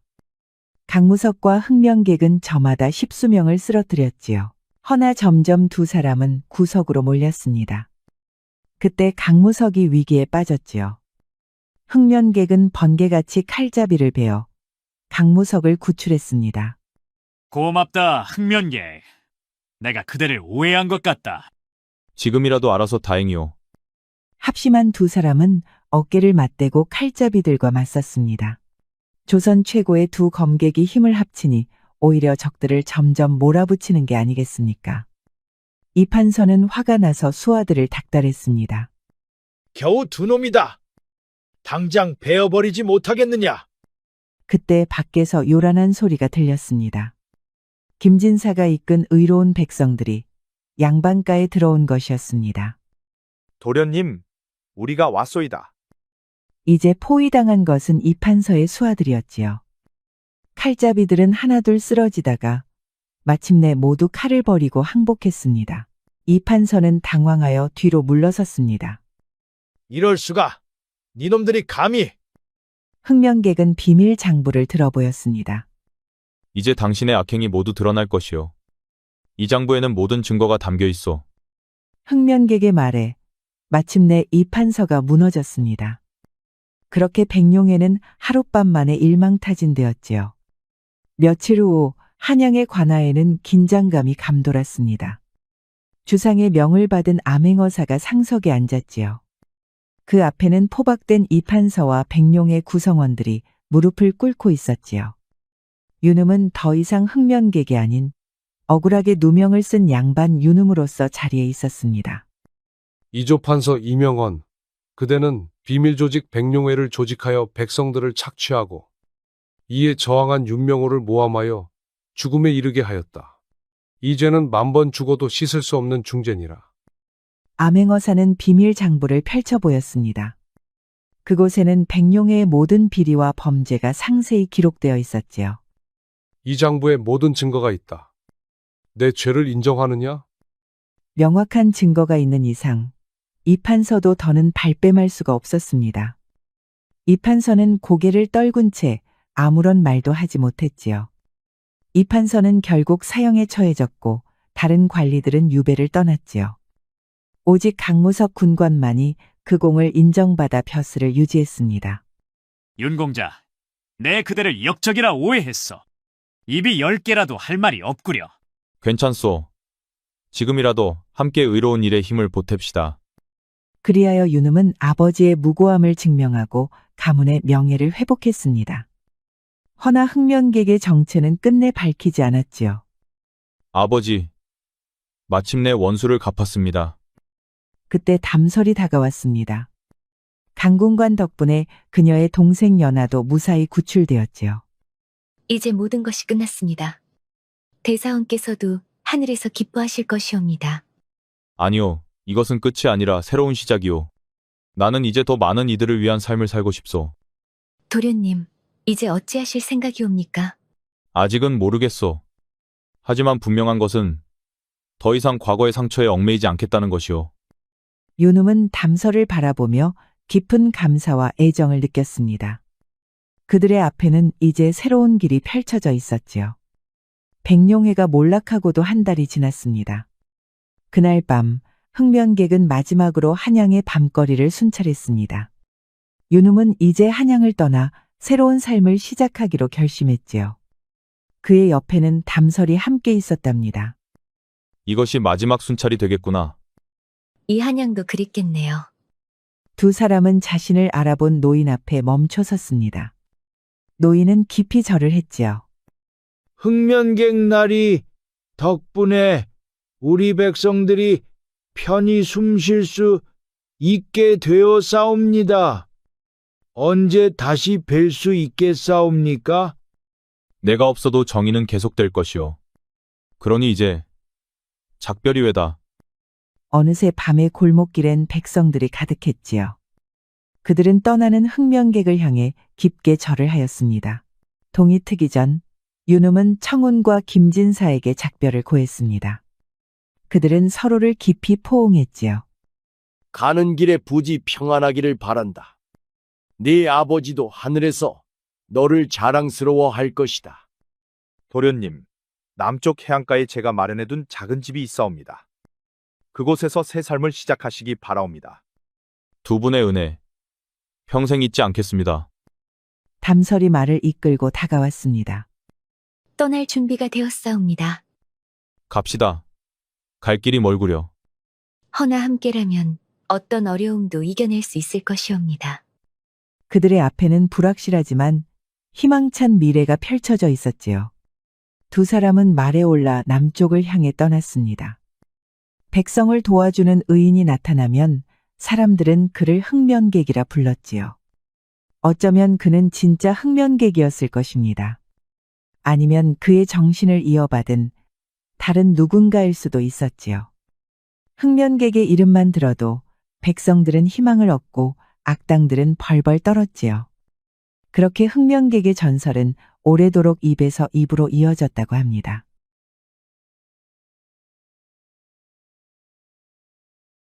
옛날 옛적 강원도 강릉 인근에 허풍이라는 노총각이 살았습니다. 허풍이는 병석에 누운 노모를 홀로 봉양하고 있었지요. 어머니, 또 소나무 껍질밖에 먹을 게 없네요. 기운 내셔야 하는디 죄송할 뿐이어요. 허풍이는 기운 없는 목소리로 삶은 소나무 껍질을 건네며 눈치를 살폈습니다. 얘야, 나는 다 늙었고 갈 날만 기다리는 몸이다. 너라도 먹어야지 않겠느냐. 네, 젊은 기운이면 나가서 뭘 해도 해낼 텐데. 나 같은 늙은이가 이걸 받아먹는 게 다 무슨 소용이겠니? 어머님은 그래도 드셔야 삽니다요. 지아, 어디 나가 일하면 어떻게든 굶지는 않지 않겠어요? 어머니는 아들의 간절한 정성에 못 이겨 말라비틀어진 손으로 그릇을 들었습니다. 그 눈엔 이내 뜨거운 눈물이 고였지요. 며칠 뒤 허풍이는 김좌수댁에서 새 머슴을 구한다는 소식을 들었지요. 허풍이는 어머니 한 끼라도 더 나을 수 있다면 하는 마음이었습니다. 해서 바삐 발걸음을 옮겨 김좌수댁을 찾았습니다. 그래, 네가 그 머슴 자리에 오겠다는 아이냐? 김좌수댁 마님은 기품 있는 양반댁 부인이었습니다. 예, 마님. 저는 일이라면 뭐든 할 준비가 되어 있소이다. 마님은 허풍이를 머리끝부터 발끝까지 찬찬히 살펴보았지요. 듬직한 체구와 눈빛에 만족했는지 고개를 끄덕였습니다. 그럼 내일부터 당장 나와보도록 하거라. 아이고 마님, 은혜 있지 않겠소. 허풍이는 기쁜 마음을 감추지 못하고 집으로 뛰듯 돌아왔습니다. 어머님, 잘 되었구먼요. 내일부터 김좌수댁에서 일하게 되었구먼요. 그랬느냐? 참말로 잘 되었구나. 이제 어머님 굶기지 않을 수 있습니다요. 제가 얼마나 기쁜지 모르겠소이다. 허풍이는 기쁨에 북받쳐 눈시울이 붉어졌습니다. 병든 어머니께 따뜻한 밥 한 끼라도 차려드릴 수 있었으니까요. 저녁 무렵 집으로 돌아온 허풍이는 싸운 밥을 어머니께 내밀었습니다. 어머님, 이것 좀 드셔보셔요. 오늘 좌수댁에서 가져온 것이어요. 어머니는 한참 만에야 한술 떠넣었습니다. 그리고는 오래도록 말없이 앉아 눈시울만 붉혔습니다. 그러자 허풍이는 뿌듯함에 웃음을 머금었지요. 다음 날 허풍이는 이른 아침부터 장작을 패고 있었습니다. 때마침 김좌수가 그 모습을 지켜보다 다가왔지요. 자네가 새로운 허풍이인가 보군. 예, 좌수어른. 일을 성심껏 하겠습니다요. 일손도 야무지고 눈빛도 단단하구먼. 김좌수는 허풍이의 성실함에 제법 흡족한 눈치였습니다. 그 모습을 멀찍이서 마님도 보고 있었지요. 여보, 아무리 그래도 사람은 겪어봐야 아는 것 아니겠어요? 내 지금껏 겪어본 사람만 해도 셀 수 없어. 저 친구는 믿을 만한 사람일세. 마님은 더 말은 아끼고 고개만 끄덕였지요. 며칠 후 허풍이는 뜻밖의 장면을 마주치고 말았습니다. 별채 문이 삐걱 열리더니 하인 왕바리가 헐레벌떡 나오는 것이었습니다. 헌데 어째 바지춤을 부랴부랴 추스르고 있었지요. 허풍이는 미간을 찌푸렸습니다. 그러다 잠시 뒤 그 방 안에서 마님이 나왔답니다. 허풍이는 본능적으로 몸을 낮추고 숨었지요. 세상에나 어떻게 마님이 하인하고 저런 짓을. 하지만 마님은 문 밖을 나서며 곁눈질로 마당 쪽을 훑었지요. 그 시선은 허풍이가 있던 자리 근처에서 잠시 멈추었습니다. 허풍이가 무언가를 본 건 아닌지 마님의 눈에 경계심이 어른거렸습니다. 며칠이 흐른 어느 아침, 허풍이는 여느 날처럼 마당을 부지런히 쓸고 있었습니다. 양지 바른 틈에 무엇인가 반짝이는 것이 눈에 들어왔지요. 가까이 다가가 보니 옥비녀 하나가 떨어져 있는 것이 아니겠습니까? 그 순간 허풍이의 마음속에 짙은 그림자 하나가 스쳐 지나갔습니다. 병든 어머니의 모습이었습니다. 그동안 약 한참 못 지어드린 점이 떠올랐지요. 허풍이는 마치 무엇에 쫓기듯 옥비녀를 품 안에 슬며시 넣었습니다. 그날 일손을 마치자마자 허풍이는 서둘러 장터로 발길을 옮겼습니다. 옥비녀를 팔아 어머니의 약재를 지었고 곁들여 드릴 곡식도 조금 마련하였지요. 어머님, 이거 탕약 좀 드셔보셔요. 집으로 돌아온 허풍이는 손수 달인 약을 정성껏 건넸습니다. 이게 대체 무슨 돈으로 마련한 약이냐? 얘야. 김좌수 댁에서 사람을 좋게 보셔서 선심 쓰시며 성금을 좀 주셨습니다요. 허풍이는 어머니가 걱정하실까봐 사실과는 다른 말을 내놓았지요. 이튿날도 허풍이는 평소와 다름없이 이른 아침부터 일손을 놀리고 있었습니다. 그런데 마님이 굳은 낯빛으로 허풍이를 부르는 것이었습니다. 허풍아, 어제 마당을 쓸면서 옥비녀 하나를 본 일이 없느냐? 그 말에 허풍이는 가슴이 덜컥 내려앉았습니다. 하지만 이실직고할 수는 없다고 판단했지요. 보지 못하였습니다요, 마님. 그렇단 말이냐? 마님은 말끝을 흐리며 허풍이를 예리하게 노려보았습니다. 그 시선이 마치 속을 꿰뚫는 듯하여 허풍이의 심장이 쿵쾅거렸지요. 옥비녀가 발달린 것도 아닐진데 어찌 감쪽같이 사라졌단 말이냐? 허풍이는 어찌할 바를 몰라 속만 졸였습니다. 그러나 겉으로는 아무 일 없는 듯 침착하게 답하였습니다. 마당 쓸다 혹시라도 보게 되면 반드시 마님께 전해드리겠습니다요. 마님이 간 뒤에도 허풍이는 마치 불에 달군 돌 위에 앉은 듯 마음이 편치 않았습니다. 하지만 화는 그 다음 날 닥치고 말았습니다. 허풍이, 이놈아. 어제 장터에서 내 놈이 내 옥비녀를 팔았다는 말을 들었다. 그 물건을 다시 찾으려 웃돈을 얹어 사와야 했단 말이다. 곧 마님은 하인들을 불러 허풍이를 멍석에 물게 하였습니다. 허풍이는 거친 매를 맞으며 고통에 몸을 떨었지요. 이놈을 당장 내쫓아라. 사실 마님은 허풍이가 왕바리와의 밀통을 본 것이 마음에 걸렸던 것이었습니다. 김좌수가 허풍이를 아끼니 차마 정면으로 쫓아낼 수는 없었지요. 그래서 꾀를 써서 일부러 옥비녀를 던져두었던 것이었습니다. 허풍이가 그것을 줍도록 만들어서 내칠 명분을 만든 것이지요. 허풍이는 김좌수 댁에서 쫓겨난 뒤 터덜터덜 걷고 있었습니다. 정신을 차리니 어느새 장터 한복판까지 와 있었지요. 그러던 중 웬 여인이 갑자기 쓰러지는 게 아니겠습니까? 여럿이 걱정스레 둘러서 있었지만 정작 누구 하나 나서 도와주는 이는 없었지요. 그때였습니다. 나이 많은 의원 하나가 여인에게 다가가더니 맥을 짚고 침을 놓았습니다. 얼마 지나지 않아 여인이 숨을 돌리고 정신을 차렸지요. 주변 사람들이 감탄을 금치 못하였죠. 허나 의원은 미련 없이 자리를 털고 다른 곳으로 향했습니다. 허풍이는 그 장면을 넋놓고 바라보다가 문득 가슴 속에서 불꽃이 일렁였습니다. 나도 저 침수를 익히면 어머님 병을 고칠 수 있지 않을까? 그런 생각이 들자 허풍이는 주저할 것도 없이 의원을 뒤쫓아 달렸습니다. 의원나리, 잠깐만요. 간절히 여쭐 말씀이 있소이다. 허풍이의 외침에 의원이 걸음을 멈추고 고개를 돌렸습니다. 참, 무슨 일인가? 방금 그 여인을 치료하시는 걸 보았습니다. 저도 침수를 배우고 싶습니다. 제게 가르침을 주십시오. 의원은 아무 말 없이 다시 길을 걸었습니다. 그러자 허풍이는 묵묵히 그 뒤를 따르며 거듭 간청하였습니다. 의원날이 아무 일이나 다 하겠습니다. 부엌일이든 심부름이든 다 할 수 있습니다요. 아무 말이나 내뱉지 말게.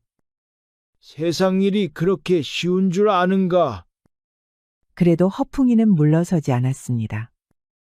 결국 의원이 집 앞까지 따라갔습니다. 최 의원은 허풍이를 물끄러미 바라보았지요. 한참을 그러던 최 의원은 이윽고 입을 열었습니다. 허풍이, 자네는 의술을 배워서 무얼 하려는 것이냐?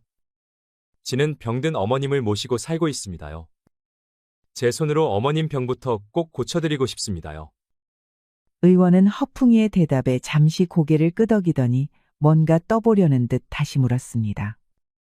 그래, 그렇다면 내가 자네에게 하나 물어보지. 양반 한 명과 천민 한 명이 동시에 아프다 치세. 그런데 침 놓을 수 있는 시간이 단 한 번이라면 누구를 먼저 살리겠는가? 허풍이는 그 말을 듣고는 망설임 없이 대답했습니다. 지라면 누구 신분이건 간에 먼저 위급한 사람부터 살릴 것입니다요. 왜 그런가? 사람이란 게 숨이 끊어지는 건 양반이나 상놈이나 매한가지 아니겠습니까? 한 사람이라도 더 살리려면 급한 숨부터 먼저 붙잡아야 옳지요. 최 의원은 그 말을 듣고는 아무 말 없이 허풍이를 바라보았습니다.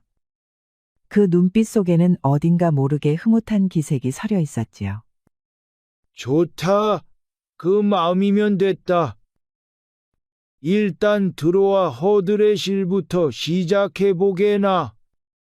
정말이십니까요? 아이고, 의원 어르신, 고맙습니다. 그리하여 허풍이는 최 의원의 집에서 일하게 되었지요.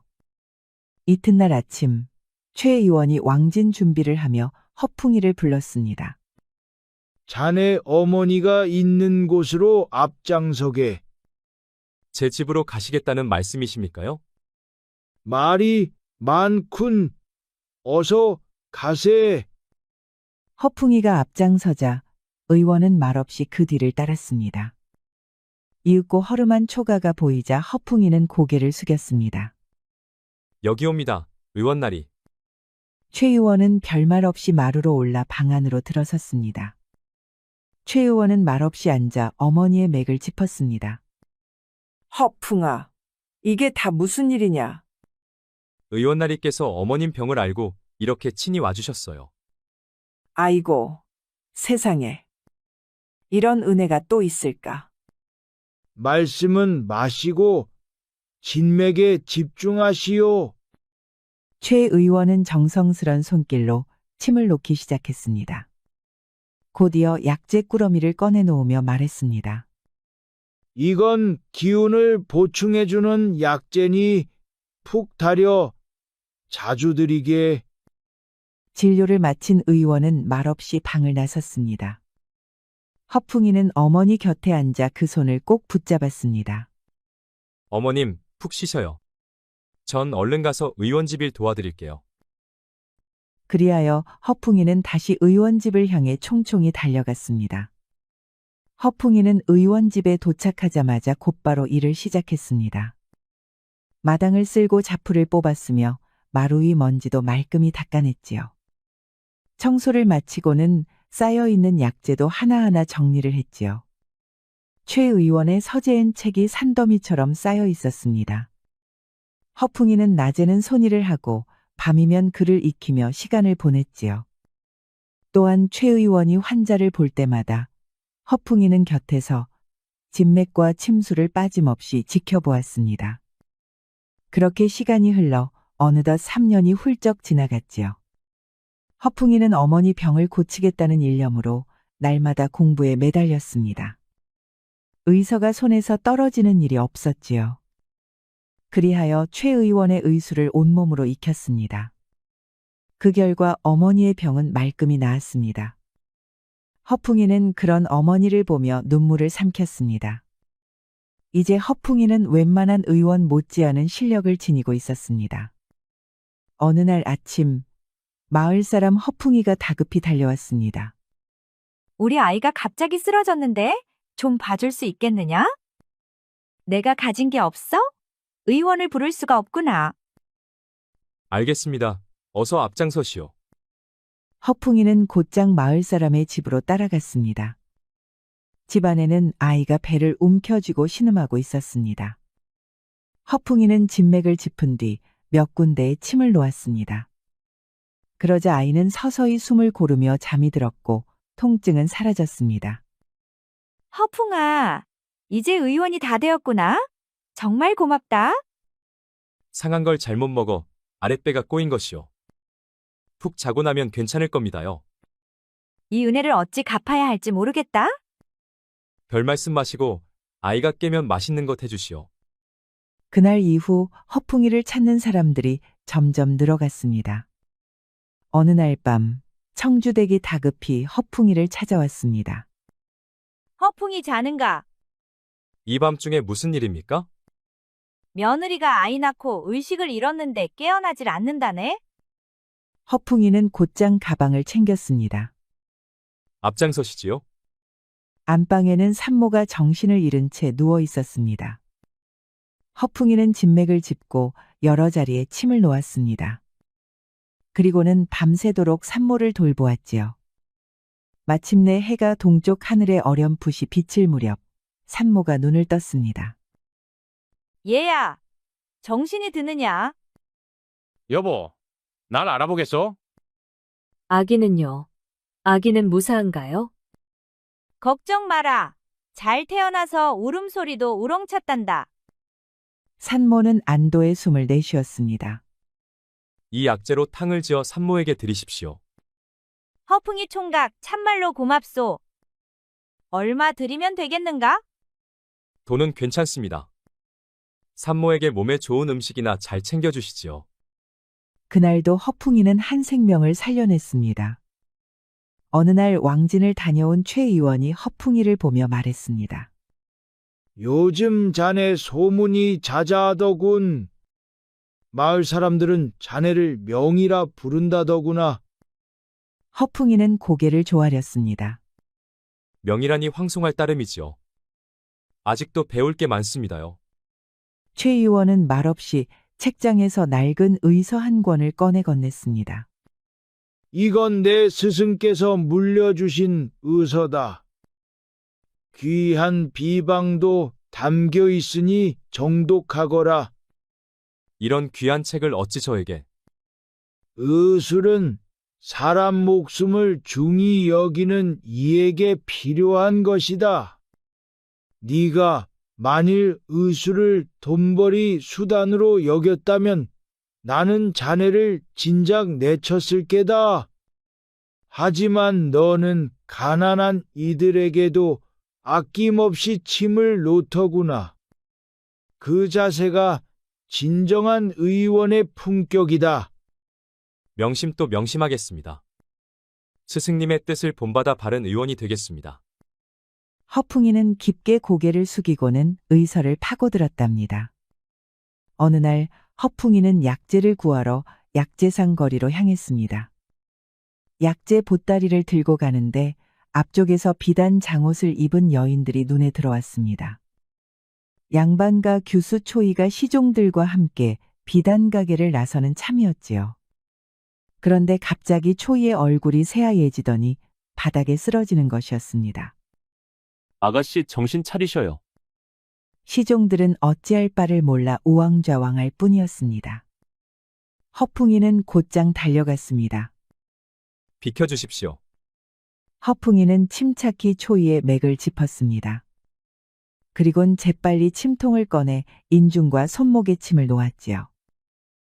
무엄하게 아가씨 몸에 손을 대다니. 당신 누구요? 걱정 마시오. 나는 의원이오. 이분은 간질 증세가 온 것입니다. 얼마 지나지 않아 초이는 서서히 눈을 떴습니다. 희미한 시선이 허풍이와 마주쳤지요. 무슨 일이 있었던 거죠? 그런데 누구시죠? 의원입니다. 간질로 보입니다. 평소에도 이런 증상이 있었습니까? 초이는 조심스레 몸을 일으켜 허풍이를 바라보았습니다. 양반 규수라 하기엔 드물게 호기심 어린 눈빛이었지요. 다른 의원들은 병의 원인을 알지 못했습니다. 그런데 어찌 제 증세를 단번에 아신 거죠? 손목 맥이 불규칙하고 급격히 약해졌습니다. 이런 경우 신경이 급히 뒤틀리며 일시적 경련이 옵니다.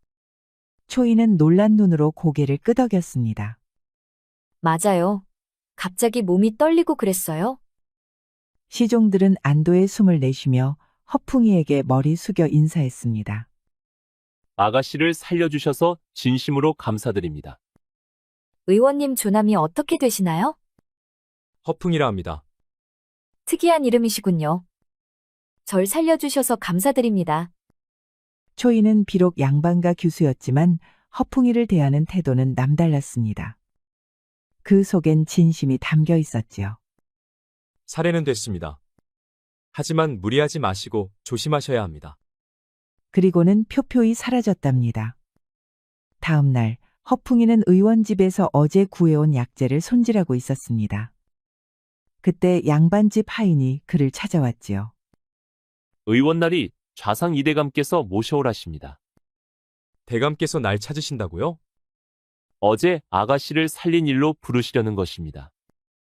허풍이는 손을 털고 곧바로 시종을 따라 나섰습니다. 허풍이는 시종을 따라 좌상댁으로 들어갔습니다. 화려한 병품과 자수가 놓인 방에서 허풍이는 잠시 기다렸습니다. 곧 대감께서 오실 것입니다. 잠시 뒤 문이 열리고 위험 있는 풍채의 대감이 들어섰습니다. 그대가 거리에서 내 딸을 치료했다지? 내 딸의 증세를 어떻게 보느냐? 허풍이는 또박또박 말했습니다. 아가씨는 간질 증세를 앓고 계십니다. 맥이 약하고 불규칙하며 긴장이 극에 달할 때 신경이 갑자기 자극받아 발작이 일어나는 형세입니다. 이 대감은 눈을 가늘게 뜨며 허풍이를 주시했습니다. 그렇다면 어떤 약재를 쓰겠는가? 여러 의원이 손댔지만 소용이 없었네. 천마와 석창포로 신경을 안정시킵니다. 그리고 백작약과 시호로 간기와 긴장을 풀겠습니다. 여기에 당기와 천공으로 기혈을 돕겠습니다. 이 대감은 다소 놀란 듯 시종에게 고개를 끄덕였습니다. 젊은 나이에 실력이 제법이구나.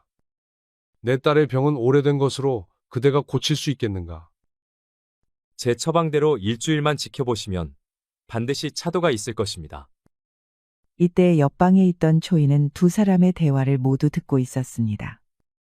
그녀는 허풍이에 대한 신뢰와 함께 말로 설명하기 어려운 감정을 느꼈지요. 좋다. 내 딸을 치료해 보아라. 하지만 명심하거라. 조금이라도 탈이 나면 그땐 네 목을 내놔야 할 것이다. 소인, 목숨을 걸고 아가씨를 치료하겠습니다. 그날부터 허풍이는 매일 이대감 댁을 찾아갔습니다. 진맥을 하고 침을 놓고 탕약을 지어 건넸습니다. 진심을 다해 하루도 빠짐없이 돌보았지요. 그리고 열흘이 지나니 초이는 더는 발작을 겪지 않았습니다. 그동안 알아왔던 증상도 깨끗이 사라졌고 안색마저 한결 밝아졌습니다. 초이 아가씨의 병이 나았다는 소문은 삽시간에 양반가에 퍼졌습니다. 그 덕분에 허풍이는 양반가에서 앞다퉈 모셔가려고 하였지요. 그러던 중 허풍이의 이름이 주상 전하의 귀에까지 들어갔습니다. 허풍 의원은 속히 입궐하라! 마침내 허풍이는 궁궐로 들게 되었습니다. 궐문에 들어선 허풍이는 긴장으로 정신을 차리기 어려웠지요. 지금 들르실 곳은 전하께서 아끼시는 막내 공주님의 처소이요. 공주님은 태어날 때부터 심기가 약하여 숨이 가쁘고 기력이 자주 꺼진다오. 내의원 어이들도 뚜렷한 치료법을 내놓지 못했어. 하여 전하께서 직접 그대를 부르신 것이요. 허풍이는 고개를 숙였습니다. 목숨이 걸린 자리라는 걸 알면서도 마음은 담담했습니다. 기꺼이 성심껏 진찰하겠습니다. 10살 난 막내 공주는 침상에 조용히 누워 있었습니다. 얼굴은 새하얗고 숨소리는 가늘고 불규칙했습니다. 궁녀들과 내의원 의관들이 걱정 어린 눈빛으로 곁을 지키고 있었습니다. 이 젊은 의원이 공주님을 고친다고? 기가 차는구나. 허풍이는 그 말에 흔들리지 않고 곧장 공주 곁으로 다가갔습니다. 공주마마, 맥을 살펴보겠습니다. 공주는 천천히 고개를 끄덕였습니다. 허풍이는 맥을 짚고 눈빛과 혀, 숨결을 살폈습니다. 그의 눈빛은 점차 확신으로 가득 차올랐지요. 허풍이는 잠시 침묵하더니 천천히 말했습니다. 공주마마의 증상은 단순한 기혈 허약이 아닙니다. 이건 선천적인 심장 기형으로 인해 호흡이 원활치 않은 병세입니다. 혈맥이 제자리를 찾지 못해 기가 폐부로 몰리는 것이옵니다. 의관들은 술렁이며 허풍이를 노려보았습니다. 무슨 말이오? 그게 어찌 어린아이에게 있을 수 있단 말이오? 맥이 끊어질 듯 끊어지지 않고 혀끝이 붉으며 숨결은 가늘고 짧습니다. 이는 선천적 허증과 심폐의 불균형이 겹친 증세입니다. 정말 나을 수 있겠느냐? 반드시 좋아지실 것입니다. 공주는 희미하게 웃으며 고개를 끄덕였습니다. 허풍이는 침통을 꺼내고 탕약 재료를 펼쳤습니다. 지금 그의 앞에는 어린 소녀의 목숨과 자신의 운명이 함께 놓여 있었습니다. 허풍이는 일주일간 정성을 다해 막내 공주를 치료했습니다. 그는 심폐기능을 도와주는 약재를 달여 하루 3번 올렸지요. 매일 공주의 맥을 짚어 상태를 세심히 살폈습니다. 처음에는 반신반의하던 내의원 의관들도 점점 나아지는 공주의 기색에 놀라움을 감추지 못했지요. 이게 어찌된 일인가? 공주님의 안색이 눈에 띄게 좋아지셨소. 심맥이 안정되고 호흡도 깊어졌사옵니다. 이제부터는 앉거나 짧게 거닐게 해드려도 무방하오. 공주는 마침내 침상에서 일어날 만큼 회복되었습니다. 그 소식은 곧 주상께 전해졌고 임금은 직접 공주를 찾아왔습니다. 허풍, 경이 의술이 참으로 뛰어나구나. 이토록 단기간에 공주의 병세를 호전시킬 줄은 몰랐노라. 성은이 망극하옵니다. 전하, 신은 다만 병의 근원을 바로 보았을 뿐이옵니다. 왕은 만족스러운 얼굴로 내관을 불렀습니다. 잠시 후 내관이 붉은 비단보에 쌓인 물건을 받들고 들어왔지요. 이는 내의원 출입을 허락하는 어이의 패로다. 오늘부터 경은 공주의 전담 의원이 될지어다. 또한 한양 동쪽의 의원을 열 수 있도록 터와 은자도 내리노라. 허풍이는 감사의 절을 올렸습니다. 그러나 내의원 의관들의 표정은 어딘가 씁쓸했지요. 전하, 신중히 판단하소서. 아직 젊은 의원에게 궁중의 중책을 맡기는 것은 위험할 수도 있사옵니다. 허풍의 실력은 증명되었다. 내의원도 그에게서 배우도록 하라. 전하의 성은을 잊지 않겠사옵니다. 아직 미흡한 바 많사오니 선배 어휘들과 함께 배우며 정진하겠사옵니다. 허풍이의 겸손한 대답에 왕은 더욱 흡족한 표정을 지었습니다. 공주는 침상에서 일어나 작은 화단을 바라보며 책을 읽고 있었습니다. 그 곁에서 허풍이는 마지막 진맥을 마치고 조용히 물러나려 했습니다. 허풍 의원 고마워요. 덕분에 이제 숨이 편해졌어요. 공주마마의 밝은 얼굴을 뵈니 신 또한 편안하옵니다. 허풍이가 처소를 나서자 내의원 의관 하나가 곧장 그를 따랐습니다. 허풍, 걸음을 멈추라. 무슨 일이옵니까? 내의원 의관은 주위를 둘러보며 낮은 목소리로 말을 이었습니다. 공주마마를 낫게 한 그 비방. 자네만 알고 있기엔 아까운 비방일세. 그걸 우리들에게도 알려주지 못하겠는가? 알려주면 우리들이 자네를 내의원에 추천해주겠네. 허풍이는 한참 말이 없었습니다. 그러다 조용히 고개를 숙이고 말했습니다. 그 처방은 제 스승으로부터 전해받은 가르침입니다. 하여 물건을 거래하듯이 가벼이 다루고 싶지 않습니다. 내의원 의관의 표정이 굳었지만 허풍이는 더는 머뭇거리지 않았습니다. 그럼 저는 이만 의원으로서의 자리로 돌아가겠습니다. 그 말만 남기고 허풍이는 궁을 벗어났습니다. 그로부터 얼마 뒤 주상 전하의 선물이 허풍이에게 도착했습니다. 허풍이는 곧장 최 의원을 찾아갔지요. 스승님, 주상전하께 받은 선물은 스승님께 드리고 싶습니다. 허풍아, 그것은 네가 공주를 고쳐 얻은 하사다. 이제 그것은 온전히 네 몫이다. 하오나, 오늘의 제가 있게 된 것은 오롯이 스승님의 가르침 덕분이옵니다. 이 선물은 스승님의 것이나 다름없사옵니다. 그러나 최 의원은 단호히 고개를 저었습니다. 허풍이의 손을 꼭 잡으며 말했습니다. 허풍아, 제자의 공은 제자의 것이다. 나는 이제 너를 의원으로서 인정할 뿐이다. 그리하여 허풍이는 스승의 뜻을 받들어 새 의원을 자신이 직접 맡게 되었습니다. 그러자 하루가 멀다 하고 환자들이 의원의 문을 두드렸지요. 그러던 어느 날 궁으로부터 또다시 부름이 왔습니다. 허풍, 내의원은 경 같은 자가 있어야 한다. 공주의 병을 고친 그 정성과 실력을 내 다시금 치하하고자 하노라. 전하, 황송하오나, 신은 궁안보다 장터가 더 어울리는 의원이옵니다. 저작거리 백성들의 기침에도 귀 기울이고 싶사옵니다.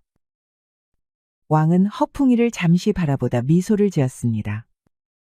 허풍, 그대의 뜻이 곧 의인의 도리이니 내가 마땅히 받아들이겠다. 허나 그 정성과 기술은 나라의 큰 자산이로다. 그러니 그 의원 위에 내가 직접 현판을 써서 내리노라. 허풍이의 의원에는 왕이 손수 내린 현판이 걸렸지요. 그리하여 허풍의 의원에는 구름처럼 손님이 몰려들었답니다. 문을 닫을 무렵 의원 문을 조용히 열고 한 여인이 들어섰습니다. 비단 장옷을 쓴 그 여인은 주위를 살피다 조심스레 장옷을 벗었습니다. 허풍이는 그 얼굴을 알아보았습니다. 초이였습니다. 평소처럼 시종 하나 없이 홀로 걸음을 옮긴 것이지요. 바쁘신 의원님을 이렇게 늦은 시각에 찾아 죄송합니다. 허풍이는 놀란 기색을 감추지 못했습니다. 양반가 교수가 밤늦게 그것도 홀로 의원을 찾는 일은 매우 드문 일이었지요. 소적께서 홀로 오시다니 혹 두통이 다시 도진 것이옵니까? 초이는 잠시 허풍이를 바라보다가 조용히 고개를 저었습니다. 병 때문에 온 것은 아닙니다. 이젠 의원님을 그냥 보고 싶어서 온 것이옵니다. 허풍이는 잠시 말을 잃었지요. 약방 안은 조용한 침묵으로 물들었습니다.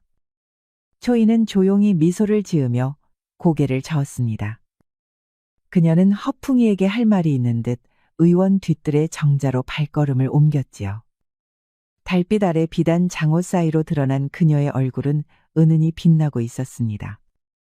두통은 완전히 나았습니다. 덕분에 이제는 마음 놓고 책도 읽고 글도 쓸 수 있게 되었어요. 정말 다행입니다. 건강이 회복되어 저 역시 기쁘기 그지없습니다. 초이는 잠시 말이 없더니 이내 조심스럽게 입을 열었습니다. 오늘은 병이 아니라 제 마음 이야기를 하러 왔습니다. 그 말에 허풍이는 무심결에 자세를 바로 했습니다. 심장은 저도 모르게 빠르게 뛰기 시작했지요. 아버님께서도 저의 건강이 회복된 것을 매우 기뻐하셨습니다. 의원님께서 왕실어의 제안까지 받으셔서 깊은 감명을 받으셨지요. 초이는 잠시 말을 멈추고 깊은 숨을 들이마셨습니다. 아버님께서 저와 의원님의 혼사를 긍정적으로 검토하고 계십니다. 허풍이는 숨을 삼켰습니다. 그 말은 그가 감히 바랄 수조차 없었던 꿈이었지요. 그게 정말이옵니까? 저는 천한 신분이온데. 의원님은 더 이상 그런 분이 아니십니다. 주상께서 인정하신 분, 그리고 제 마음이 향한 분이시지요. 초이는 잠시 머뭇거리다 용기를 내어 말을 이었습니다. 그리고 제 마음도 이미 의원님께 닿아 있습니다. 처음 의원님을 뵈었을 때부터 제 마음은 어쩐지 그리로 이끌렸지요.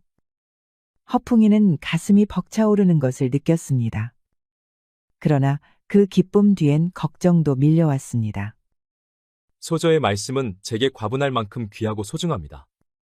허나 그 마음을 제가 감당해도 되는지. 허풍이는 자신도 모르게 손을 움켜쥐고는 떨리는 숨을 내쉬었습니다. 그때 초이가 조심스레 허풍이의 손을 잡았습니다. 혹시 염려되는 것이 있으신가요? 제게 솔직히 말씀해 주세요. 아니옵니다. 다만 너무 뜻밖이라 마음이 어지러울 따름입니다. 사실 허풍이는 자신의 신분이 초이에게 누가 되진 않을까. 그것이 가장 큰 걱정이었지요. 그날 허풍이는 명확한 대답을 하지 못했습니다. 오늘 들으신 말씀에 마음이 정리되지 않으실 수도 있지요. 조급해하지 않으셔도 됩니다. 시간을 가지고 천천히 생각해 주세요. 초이는 조용히 일어나 정자를 나섰지요. 며칠 뒤 김좌 수댁 여종이 숨을 헐떡이며 의원문을 열고 달려들었습니다. 의원나리, 김자수나리께서 위독하십니다요? 허풍이는 자리에서 벌떡 일어났습니다. 김좌수는 자신이 처음 머슴살이 하던 시절 신세를 진 분이었지요. 어서 앞장서시오.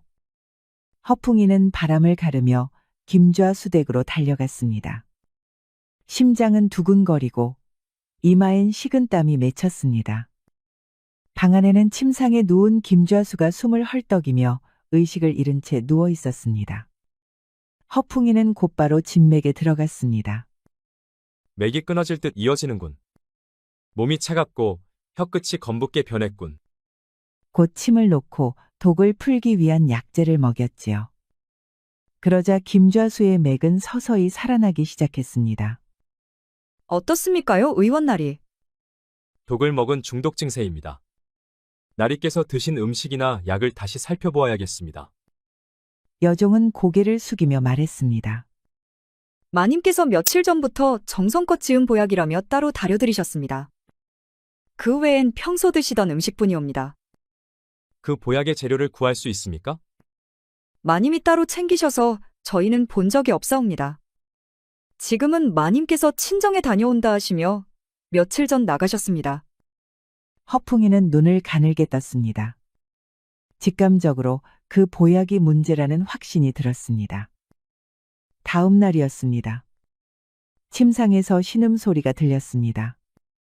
물 좀 주게. 허풍이는 얼른 다가가 물을 먹이며 말했습니다. 진사나리 정신이 드십니까? 허풍이 자네였나? 그렇습니다. 의원이 되어 다시 뵙게 되었지요? 김좌수는 허풍이의 손을 가만히 잡았습니다. 나는 다 기억하네.